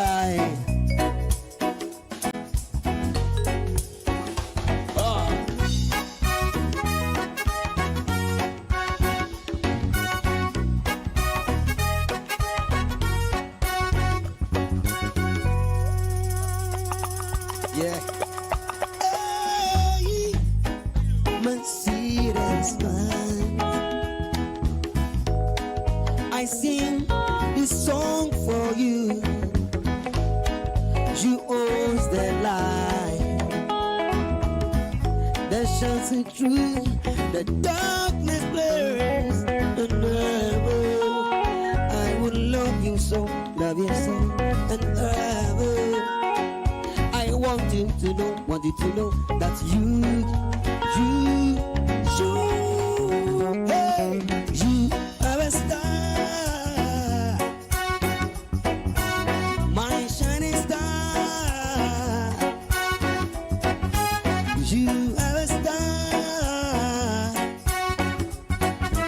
my shining star. Oh boy, give me all your love. I just can't get in love. I will never last the day when you take your love away. I will love you so, and ever. I want you to know that you. Yeah. It's Friday, from Monday to Friday. Ooh, girl, I love you so, and ever. I want you to know that you, yeah. Okay, it's Friday. Some Panama crew, Mr. Tipaye. Sway song to Mr. Blaushi. Daddy, we love you. Say.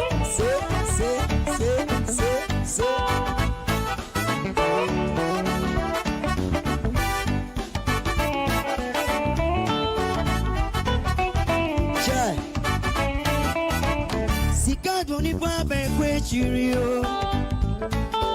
Sigama Swaya change a day. Amara walking me. Odakoti be my soul. Madipa Koti baby. Yeah. With your money, I walk up. Come on, that's it. Video and each other. Let's say they catch an onion mara. To be conscious, so don't you know? To be conscious, so don't you know? To be conscious, so don't you know? See, now meeting okay. To be conscious, so don't you know? My deep baby. We cautious, so don't you know? We cautious, so don't you know? Tina meeting again. Yes, it's Friday. Some Panama Friday night. To the right, to the right, to the right, to the right. That's right. To a Muslim, what you are worth on you? Oh, I'm a copy, my soup. That's who soon you miss you. One idea, media, maybe as I may found your girl. You didn't each other cry. To be conscious, so don't you know? To be conscious, so don't you know? Media. Stress, so don't you know? See, now meeting again. That's why, to the left, to the right. Be cautious, so don't you know? My deep baby. Be cautious, so don't you know? Nah. This year, me found your girl. See, now meeting again. Yes, it's Friday.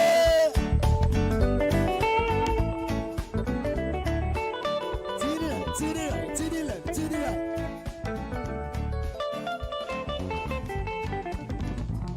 Just remember that Mount Abba.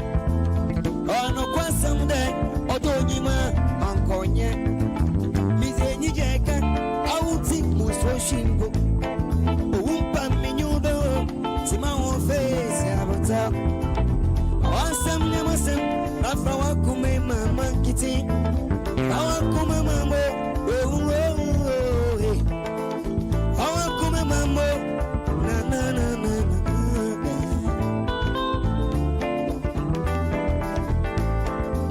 That's right. So,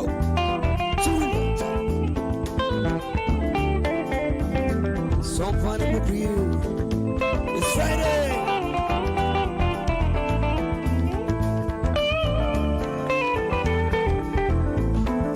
See.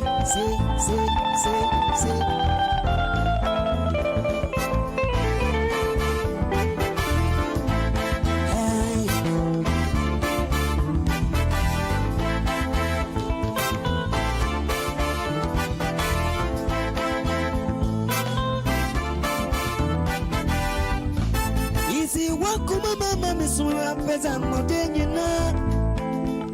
ano kwasem dem odonyima akonye mizeni jeka auti muso shimpo umpa minyuba tiba won face abota mawasem nyamasem na fa wakuma mama kiti fa wakuma mambo yeah fa wakuma mambo na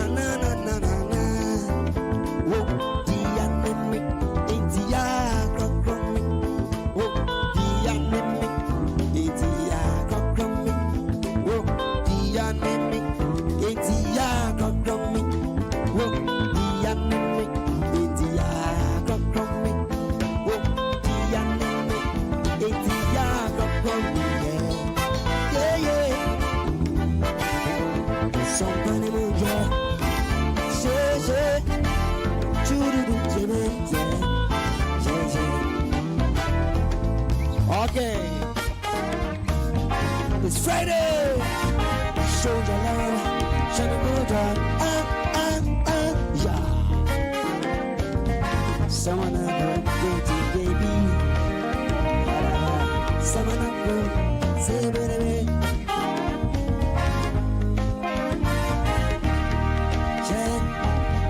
Someone up, go to baby.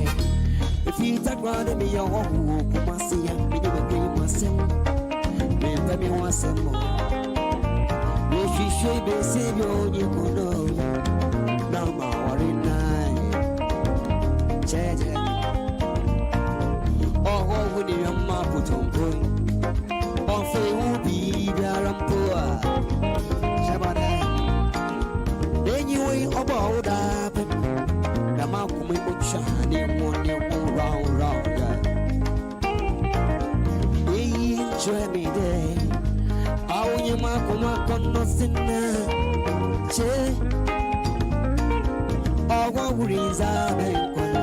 There's all busy. They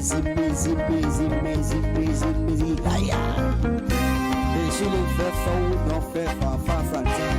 The master one won't feel what friendly you. I'll let you through the papa. It's the Monamundo be. He's so down, no one should oh, baby, the child. If you be a man, che. So very my baby, the child. No fear,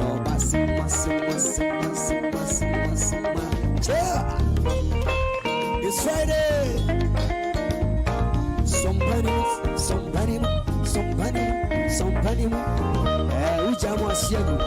That's right.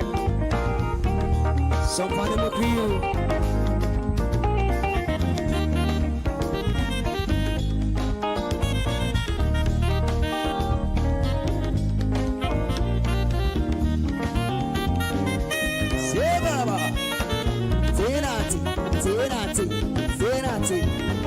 I didn't tell you see her.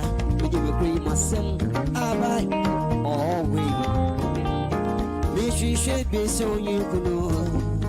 No more what in night. Child. Which you are see me a baby. We should be out there. Our umbrella. Here I be. May you ain't bold up. The mark will make you shine. One round. And the more basic. Our run, I mean, you will become. Our worries are better. And so do it. Busy. I said that she live for phone, not fair for the master one who feel what for me. I read you the papa on it in the Domonamo. Yeah, it's on the one of Consulamo. Gigi, banana, that's about it.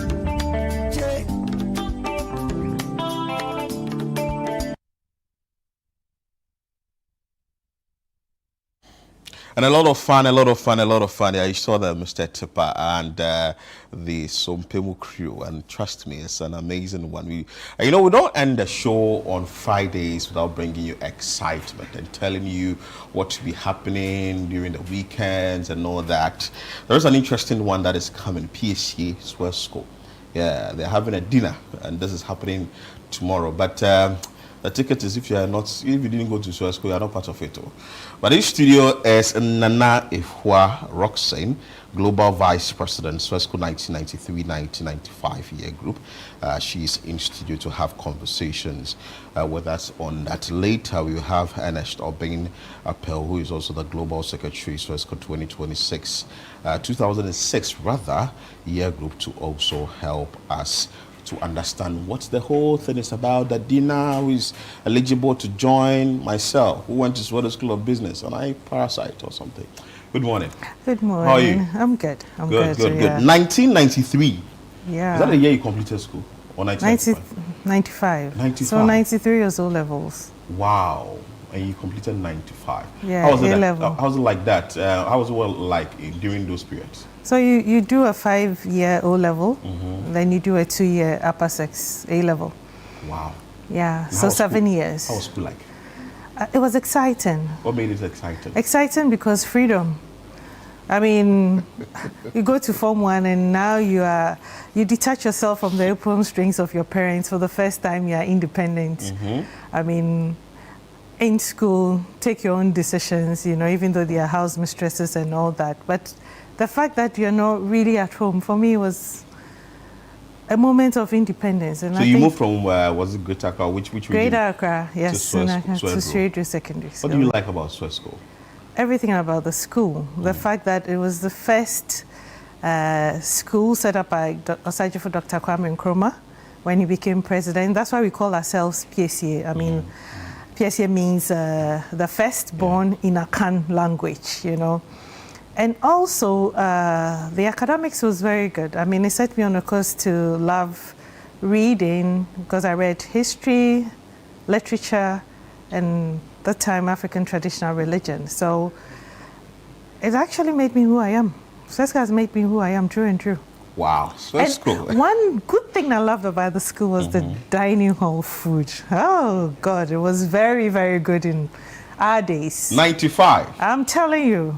What were some of the things you were enjoying? Breakfast, those were the days that we would have the rocks with lovely soft bread with margarine. God. And we had this buffaloes also that came with breakfast. And it was very milky. We had a lot of milk then. So you go to breakfast and you are full. And lunch, you had the usual gari and beans with cocoa. Oh, you had plantain there? Oh, yes. Yes, we had wache with gas. Yeah. That was very good. Yeah. And that time we had kinke, gankeke, with pepper and fish, a lot of fish. You don't need to add your sardine to it. So, and my favorite was the Bancham Pesi and Kuntumbre. Oh, I love that. I love that because it was very, very local. I love that. Bancham Pesi and Kuntumbre in school. I didn't miss that.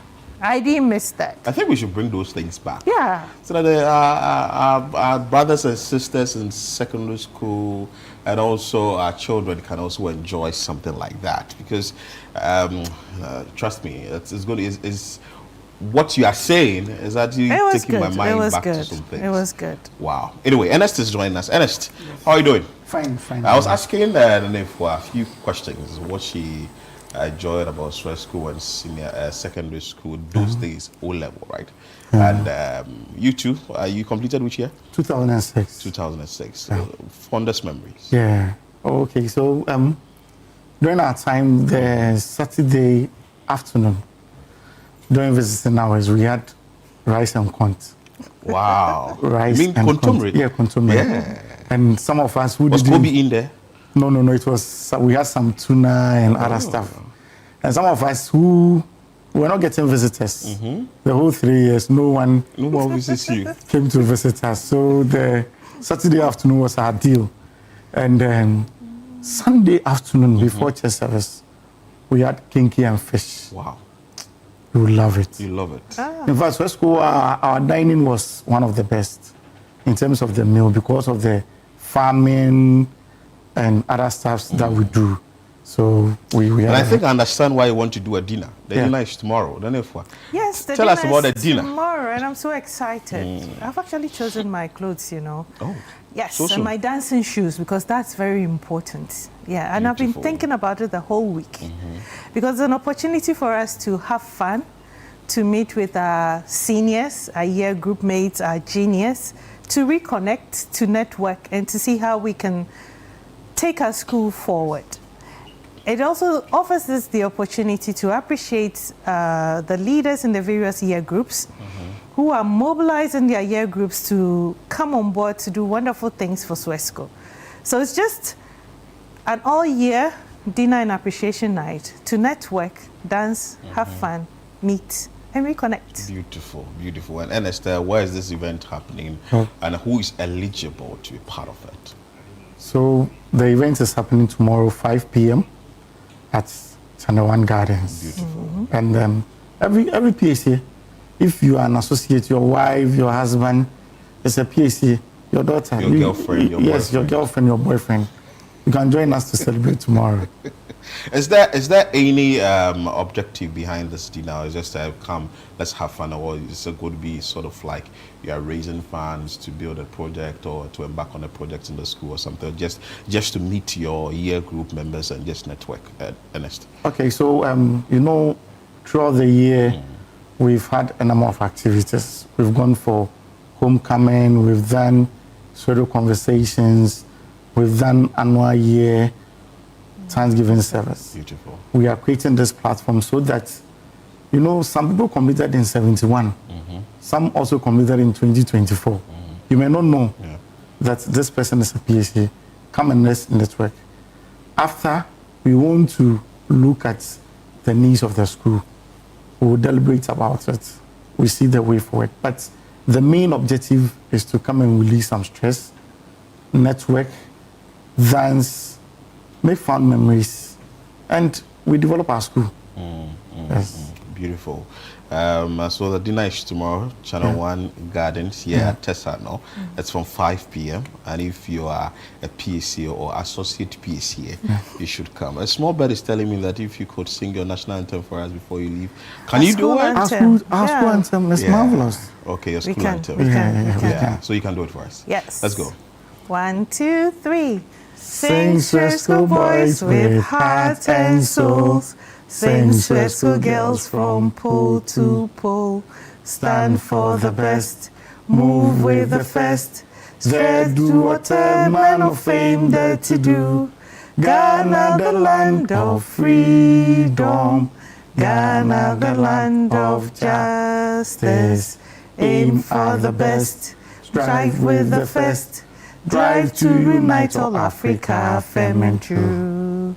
Semper cum, Optimist, our motto is, so we never, never miss. Play the game, boys, make the game, girls. Win the day with the best, and inspire all the rest. Semper cum. Optimist, our motto is, so we never, never miss. Play the game, boys, play the game, girls. Win the day with the best and win the name with the best. Beautiful, beautiful, beautiful, beautiful. So, the Semper Cum is your motto, right? What does it mean? Always with the best. We are always with the best. Yes. So she completed 1995, 2006, and that is the name for you, and that is Ernest for you. Ladies and gentlemen, it's been an amazing one. You would want to join them tomorrow, but still, if you are not a PSA or you are not an associate PSA, you can't join. But this is a good time to network and all that. We are grateful that you came in. Any final words you'd want to share before we just come and release the first? stress. Okay. A Chin Chin band is playing. Come with your dancing shoes and let's have fun. Beautiful. Ernest, you? Okay, so what I want to say is that it's been long since you met some of your mates. So come and let's connect. It's very important that you take some of the hassle off tomorrow. Join us and let's all enjoy. Let's come, enjoy, have fun. But I keep saying, if you are not a PSA or associate PSA, don't come. But if you are, then definitely you have to be part of this networking exercise and the dinner that will be held here at Channel 1 Gardens for the PSA, that is old students of SWESCO. This is Breakfast Daily here on Channel 1 TV. We'll bring you more after this break.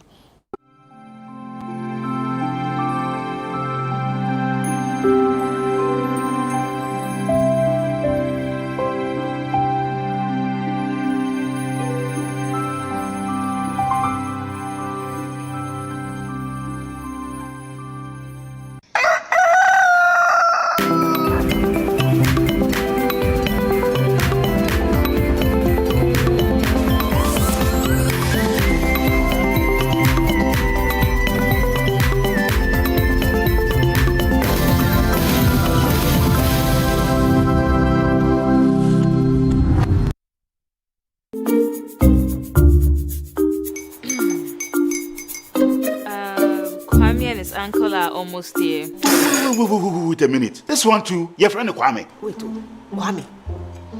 As in the same Kwame again? Yes, Mommy. I'm the second coming. Into all this tension just to reintroduce that broke boy from Kaswa. Why would you deceive the family like this again? Now I understand the whole delay. Troll from Kaswa. Why wouldn't he be late? Or be late? Of course.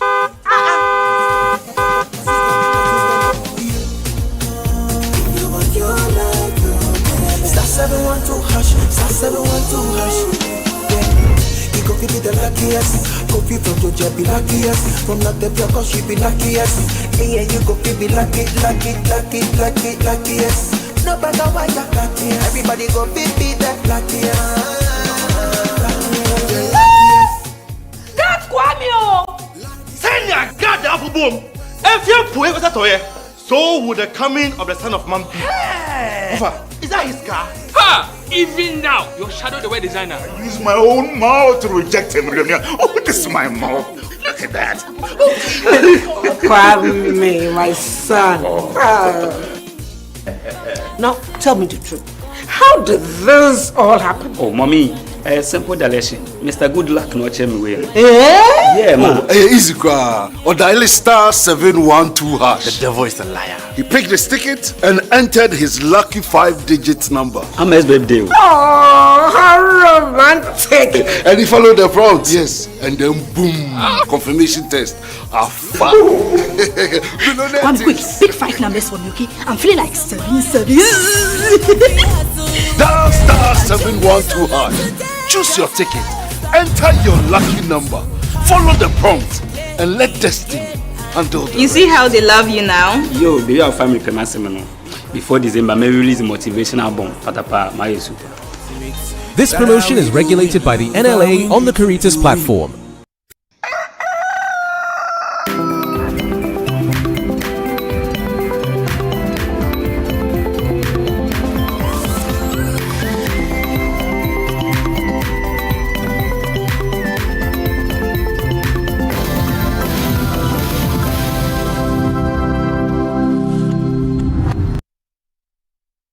All right, welcome back. It's still Breakfast Daily. That was a very interesting conversation with Sweat School. I nearly said trying to put your spoon inside. Sweat School. Tomorrow they are having a dinner. And you really want to be part of that dinner? Well, I'm not a PC, but I'm an associate PC. Yeah. Yeah. By virtue of the fact that they were our neighbors. Yeah. See you at the dinner. Well, now it's time for us to get into some entertainment because it's Friday and it's ushering us into the weekend. So it's a very good way to enter the weekend. You know, we have Jeffrey, Fifi, Anna. I don't even know the Jeffrey part. I don't know where the Jeffrey comes from. You know, I never knew it. Jeffrey, Fifi, Anna of Ghana Weekend and the host of Vibe Room on 97.3 FM, and Echo Kumsin, host of The Chat right here at Channel 1 TV. Guys, don't forget he's part of Traffic Avenue. Yeah, the two paddies. Two paddies follow one girl. So that's Echo for you. If you hear him on Traffic Avenue, sometimes they follow one girl. And they're always laughing. Yeah, always laughing. Sometimes. If they are teasing someone, I used to be in the shoes of the person. I'm like, I catch his voice. And sometimes when you are going somewhere, you can't just leave the car. You just can't stop listening to them because what they are talking about, Mingle and Echo. Solid guy. That's it's always my ride home companion. Yeah. Oh man. Thank you very much. We appreciate it. That means the mischief must continue. You're doing a good way. Charlie, what do you have for us? What of entertainment? Oh man, it feels good. But today, before we start, right? I mean, we have a PSC here. Not do this. Oh really? He's a PSC. Oh really? Tomorrow he's going to be. He was so excited about the interview. So he has to sing his anthem. The anthem gives goosebumps. Yeah, my seniors have already sung the anthem. No, please. We have like to go back. No. Relax. You think maybe they've done a remix? We have a remix. We had remixes. You see? When you say Sempe, the boys will shout, Bim. Oh, really? Yeah, the headmistress will tell all of us to kneel down. So let's sing for us. No, they've already sang it. What are you doing? I'm just giving you the remix. Bim. Whenever you hear Sempe, you say Bim. Yeah. Optimism. Bim. Then you kneel down. Tell what do you have for us? Entertainment. I mean, it feels good. So, congratulations. You guys are having dinner tomorrow. But you guys are not part of the National Science and Maths. Yeah, please. We have a contest with Pope John's and some other school this afternoon or this morning. And we are winning. Charlie, yesterday you were sick. Yeah. Let's talk about this briefly. Oh my God. Yesterday was hot. Yeah. You know, it was heated. I had to rewatch the that episode. No, not the entire episode. Like the final round, round 5. So 4 riddles, and when you answer the first clue, you get 5. Second clue 4. Third clue, and any other clue, you get 3. And when they were going into the final round, GSTS was at 30 points, Presec was at 38 points. Yes, very good. And Our Lady of Grace was at 28 points. All 3 riddles answered on the third clue. GSTS took 3. So they missed 1. 1 clue nobody got. The first riddle nobody got it. But the subsequent 3, GSTS got all 3. So they had 39 points. Yeah. Presec 38. Difference of 1. And Our Lady of Grace 28. So it was a very heated contest. But for me, the contest that was a bit disappointing because it had to be postponed was the route, some kind of chaos. At Disco, Bouquet, and Prempe. Yeah. Yesterday at it looked like it was too chaotic. Yeah. The rivalry was between Adisco and Infantino. Because both are Cape Coast. Yeah, there's always that rivalry. But even before that, the Presec one, there was a teacher from Presec, if not the head, one of the head teachers at Presec. He was praying. If you've seen that video, I've seen the video. He was really praying. Someone was asking that. So you want Presec to win, and you don't want DSTS to win. You want God to give it to Presec alone. Anyway, that's on the side. So what do you have? Entertainment. Yeah. But I mean, let's start. Since we are talking about Presec, let's start on Presec note. Tomorrow they are having their bonfire night. I think they lit the torch for this whole anniversary celebration that has taken like a whole. It's been a craze now. So Presec, they are having their 10th anniversary bonfire night, and to be happening tomorrow on the grounds of Presec, Legon. So if you're an old student of Presec, or you even love Presec, or you just love good music or entertainment, just make your way there. It's going to be such an awesome night. And like you're seeing on the screen, to have Black Sheriff there as well. Yeah. Blacko. I really wish I was there. Oh, you can go there. I really love Black Sheriff. Yeah. If you see him, tell him I love him. Oh, yeah. If you love Black Sheriff, then you Black can go Sheriff, people say it's Black Sheriff's junior brother, but I disagree. But yeah, Ara the J is also going to be there. He's not bad. Yeah, he's not Ara bad. the J. Well, he's not his little brother, but he's not bad. Yeah, he recently just dropped his album last week. And he dropped Max. Yeah, he's now revealed himself, so now everybody knows who Ara the J is. So yes, that will be happening tomorrow. The Presec Legon grounds, so you can go there and go enjoy. 6 p.m. is the time it starts. That's when the bonfire and everything will start. But the performances, Ghana already. It's strictly for Presecans. No, it's not strictly for Presecans. It's open to everyone. It's open to the general public, so anybody can be there and can go there to enjoy yourself. So yeah, that's what will be happening tomorrow. I may pass through. I don't know yet, but I may pass through because. It's halfway school. It's happening today. It's actually happening today. Yeah. I keep saying tomorrow. Sorry, today. Yeah. I'm a St. Thomas Akana students, please. What have you done? Who knows you? Who knows us? At least if for that day, we are the only day school. Is it your school that bought the Chinese man? Yeah. The foreign material. Yeah. And the foreign material He's a couldn't help. Ghanaian. Please. No, but hello, Kojo Choi cries. Allow me. So why do you get you? You said you guys are still in? Oh no, we are not in. We were kicked out in the quarterfinals. Too bad. Oh, no problem. But we've won it before. The only day school to have won the National Science and Maths What was your school. contribution? No. The only day school I had completed the school at that time. Wasn't it visualized today back at school? Relax. Wasn't it visualized today back at school? Oh, listen. But then again, this was have you won that before? What? Have you won the science and Say maths? what? Have you won the science Do and you know maths? what we are good at? Oh, do you know what we are? Let's go ahead. Public speaking. Public speaking. Yeah. So there's a public speaking contest. Yeah. There's a contest. Yeah, one happened in Parliament yesterday. We were the third runners up. Yeah. Let's go to Anyway, it's fine. So sorry, it will be happening tonight actually. Yeah. I kept saying tomorrow, it will be happening tonight. Yeah. In my mind, today is 30th. It will be happening tonight. So 31st is tonight, so make sure you are there 6 p.m. It's going to be such a big one. But what's happening? I mean, the court case, you are still on the court case. Oh, yeah, the DL. Yeah, finally, the legendary would be, late to rest. December 6th, right? Yeah, December 6th. I understand the court says that they should go ahead with all preparations. Yeah, they should go ahead with all But preparations. you know what surprised me about the court case? What? It's wild. It feels like a competition among two parties. People wearing T-shirts representing each party. Both parties, and Amasewa. Like, what is this? That's the Amasewa. Yeah. Akosia. And then you go on social media, people are supporting that. Okay, I mean this. Oh, she's a white. She's not this. You gave a proverb the day we came to talk about it. Yeah. Who is scared of you? No, only scared out. Nobody cares about you, man. It was proper competition. Yeah, So proper contest. finally it's happening December 6th. We get to say a final goodbye to the legend for him to go and rest. Yeah. Yep.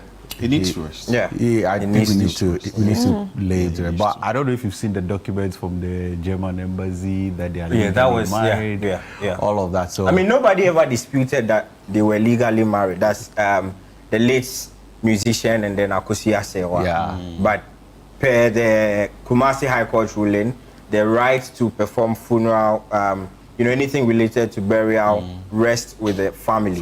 So not the spouses. Yeah, you just had to squash the whole injunction. Charlie, and then Nobody is still in court. No. So the issue is out of court. Okay. Oh, okay. So the court had to quash it. Yeah. So it's to say December 6th. So nobody won. Wow, as it stands, Odobroni. Yeah, it looks like Odobroni and Ebusapeni are in the pole position now because Charlie. Oh, yeah. Ebusapeni is with Odobroni. Yeah.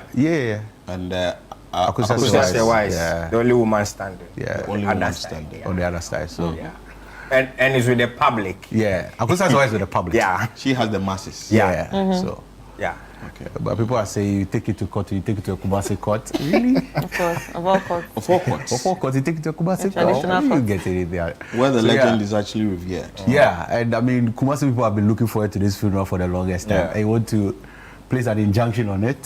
Man, no. So yeah, I mean, the legend will be laid to rest, December 6th. We're all looking forward to it. I know Ghana Weekend is going to be there. Yeah. You guys have to, of course. like you have to be there. We will be there. You have to be there. We will be there. That's why I can see it's going to be very big. Yeah. Oh yeah. Very big. You know, Kumasi people have been waiting for this funeral for the longest time because they felt like Accra people were going to take the funeral. Let's see how it goes. Yeah. But then they said the 1 week celebration, so it's only fair to allow. Yeah, that's why they came to Accra. They would say, "Same kutu, same bao." So yeah, finally they'll be able to have the funeral in Kumasi. But also in other news, you know, this whole conversation about Beam concert. I think there's the whole controversy around it. That when it was announced, so was it after Shatterfest? Yes. Yeah. I mean, a few days. Maybe it's usually December. No, it was announced few days after Rapaholic in Kumasi. Rapaholic instead.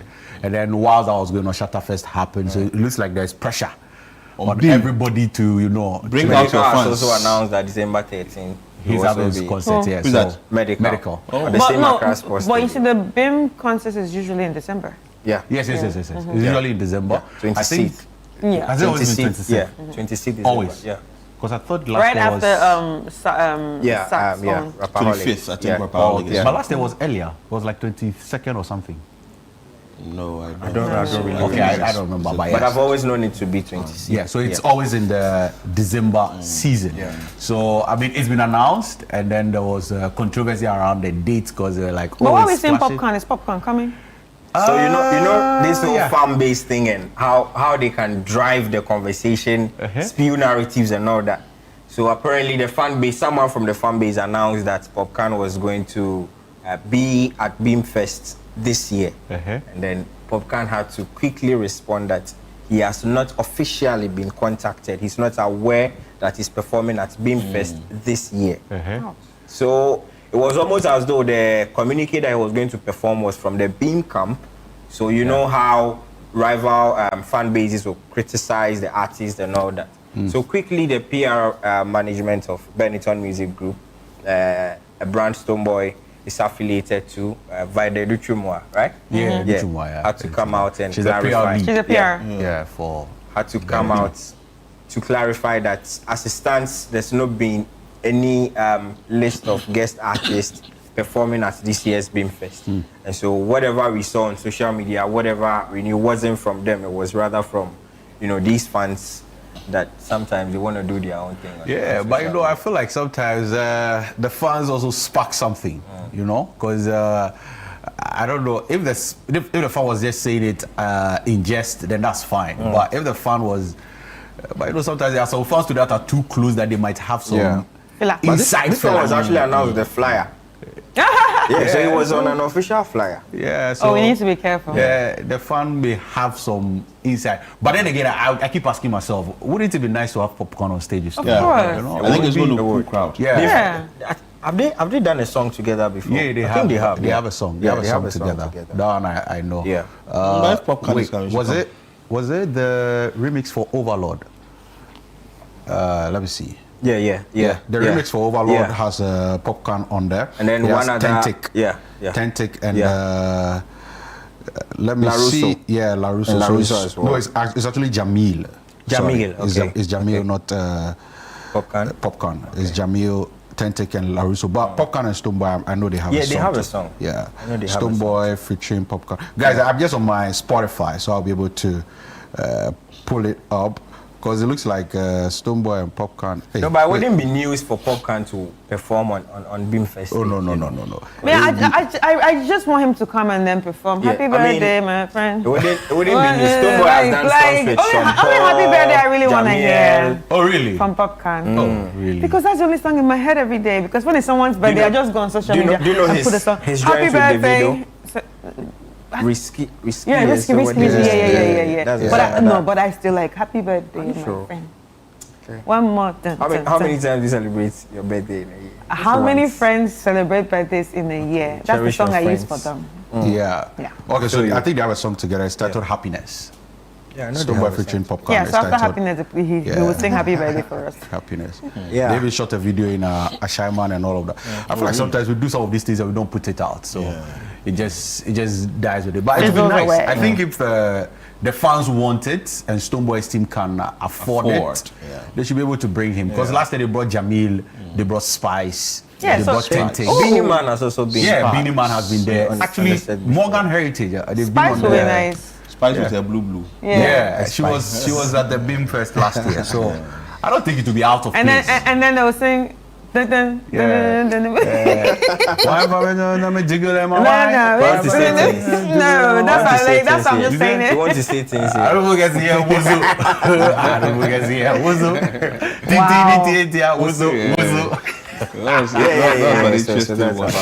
Yeah, so I mean, it will be good. It will be good to see something like that, and I'll be super excited about that. But yeah, it's good that we are having such conversations and it to be. And then there's an advice from an OG, Adam. Yeah, he says, on the drag, right? Yeah, I like that one. He says up and coming artists. Dear young talents, so that's the tweet. Don't do drugs. Make money and make yourself and your loved ones proud. Drugs don't make your talent better. They will destroy you eventually. If they don't destroy your talent, they will destroy your family life. And it's true, because I've seen some artists that you see that now they are very well to do, they have money and all that. But now when they are out of season, the little they have, they now have to still buy the drugs with it. And quote and unquote, they are like, they become junkies.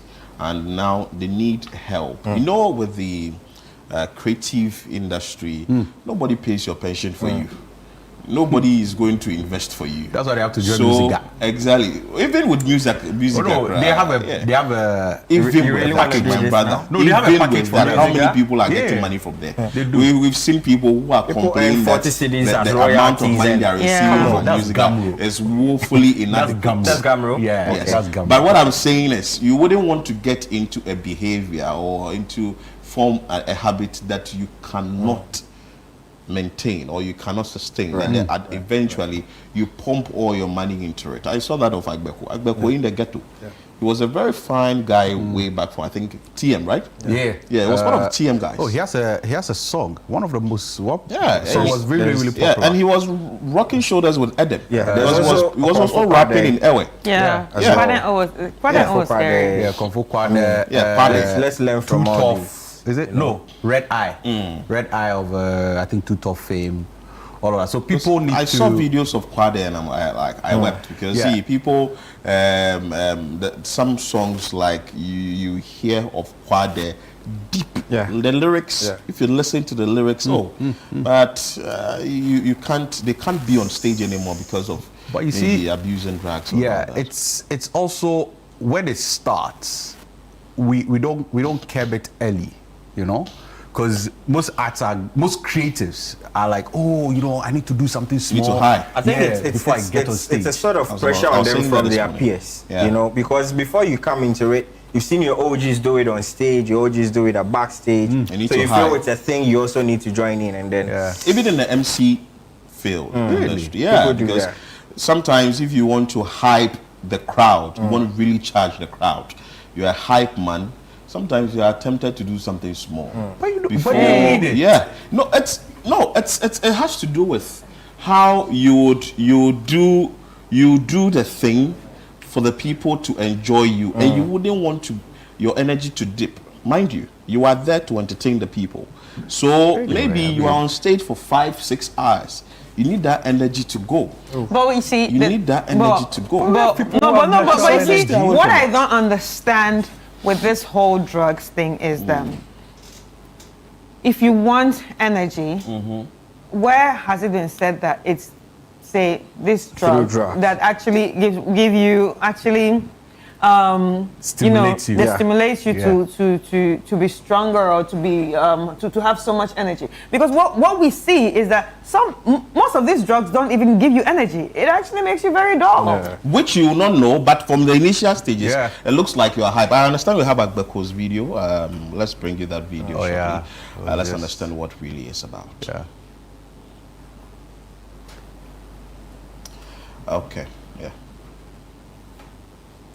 I'm talking, you're making noise in my ear. Hey.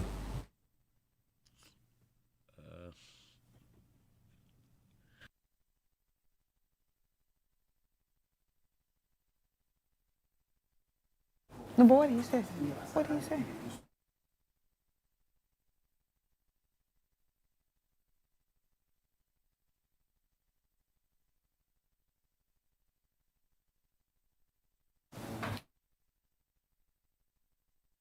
So unfortunately, we wanted to hear what Agbeko is saying, but unfortunately we can't hear from him. But if you've watched the video before, he's literally narrating what happened, how he got into it, what he met a lady.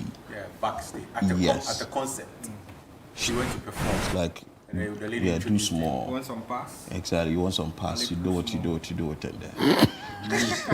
then eventually it gets it. So I think the message coming from Edem is very good. It has to go down to the ghetto, so that you don't become an underground rapper. And you think that you'd have to be relying on tramor, you would have to be relying on weed, you would have to be relying on crack, you would have to be relying on the white thing and all that before you can be successful. No, but you said, I think it's also important that we should keep talking about this from a very early stage. Do you understand? Because the stars of tomorrow are actually the children that we see today. So it's important that we talk about this from an early stage, so your kids will not have peer pressure. Your kids will know that this damage is like when I have conversations with my son, I know he loves football. Charlie, I let him read it. Come and see how drug is killing people. Come and see how this affects your life. So I think it's important to start drumming it very early. I think one thing we need to also advocate is the top stars should also stop doing it on social media. Exactly. A lot of these young girls look up to It's not cool. I mean, I've seen Kelvin Boy a number of times. They feel it's cool. They actually feel it's very cool, but it's not cool. Shatta himself. It's just a very nasty behavior. Learn by what we see. So if you are doing it, then you give me a viewer discretion that I should stay away from drugs. Meanwhile, you are still doing it in your music videos and all that.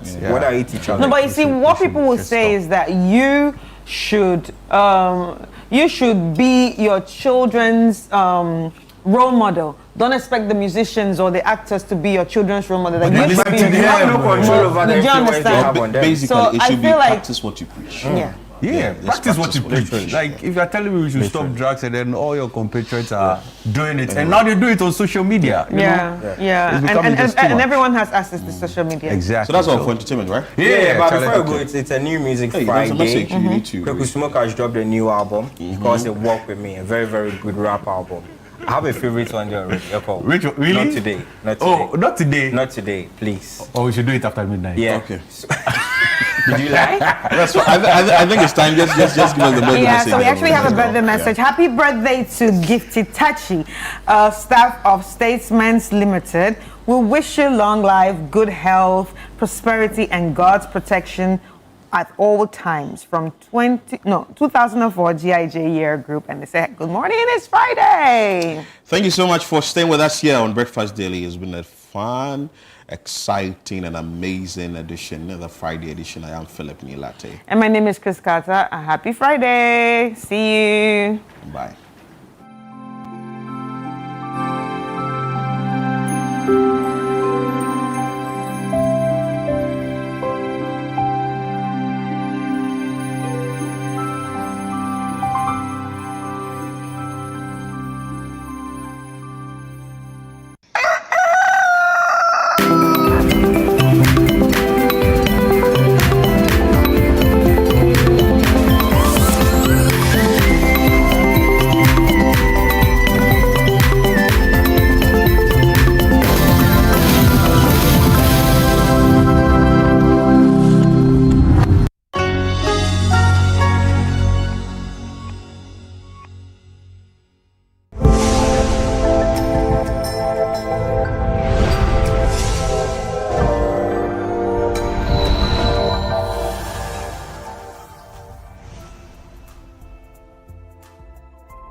Another week is here. Hello there and welcome to Trending Africa with me, Samuel Akom. Remember that on all social media platforms, I am at the Samuel Akom.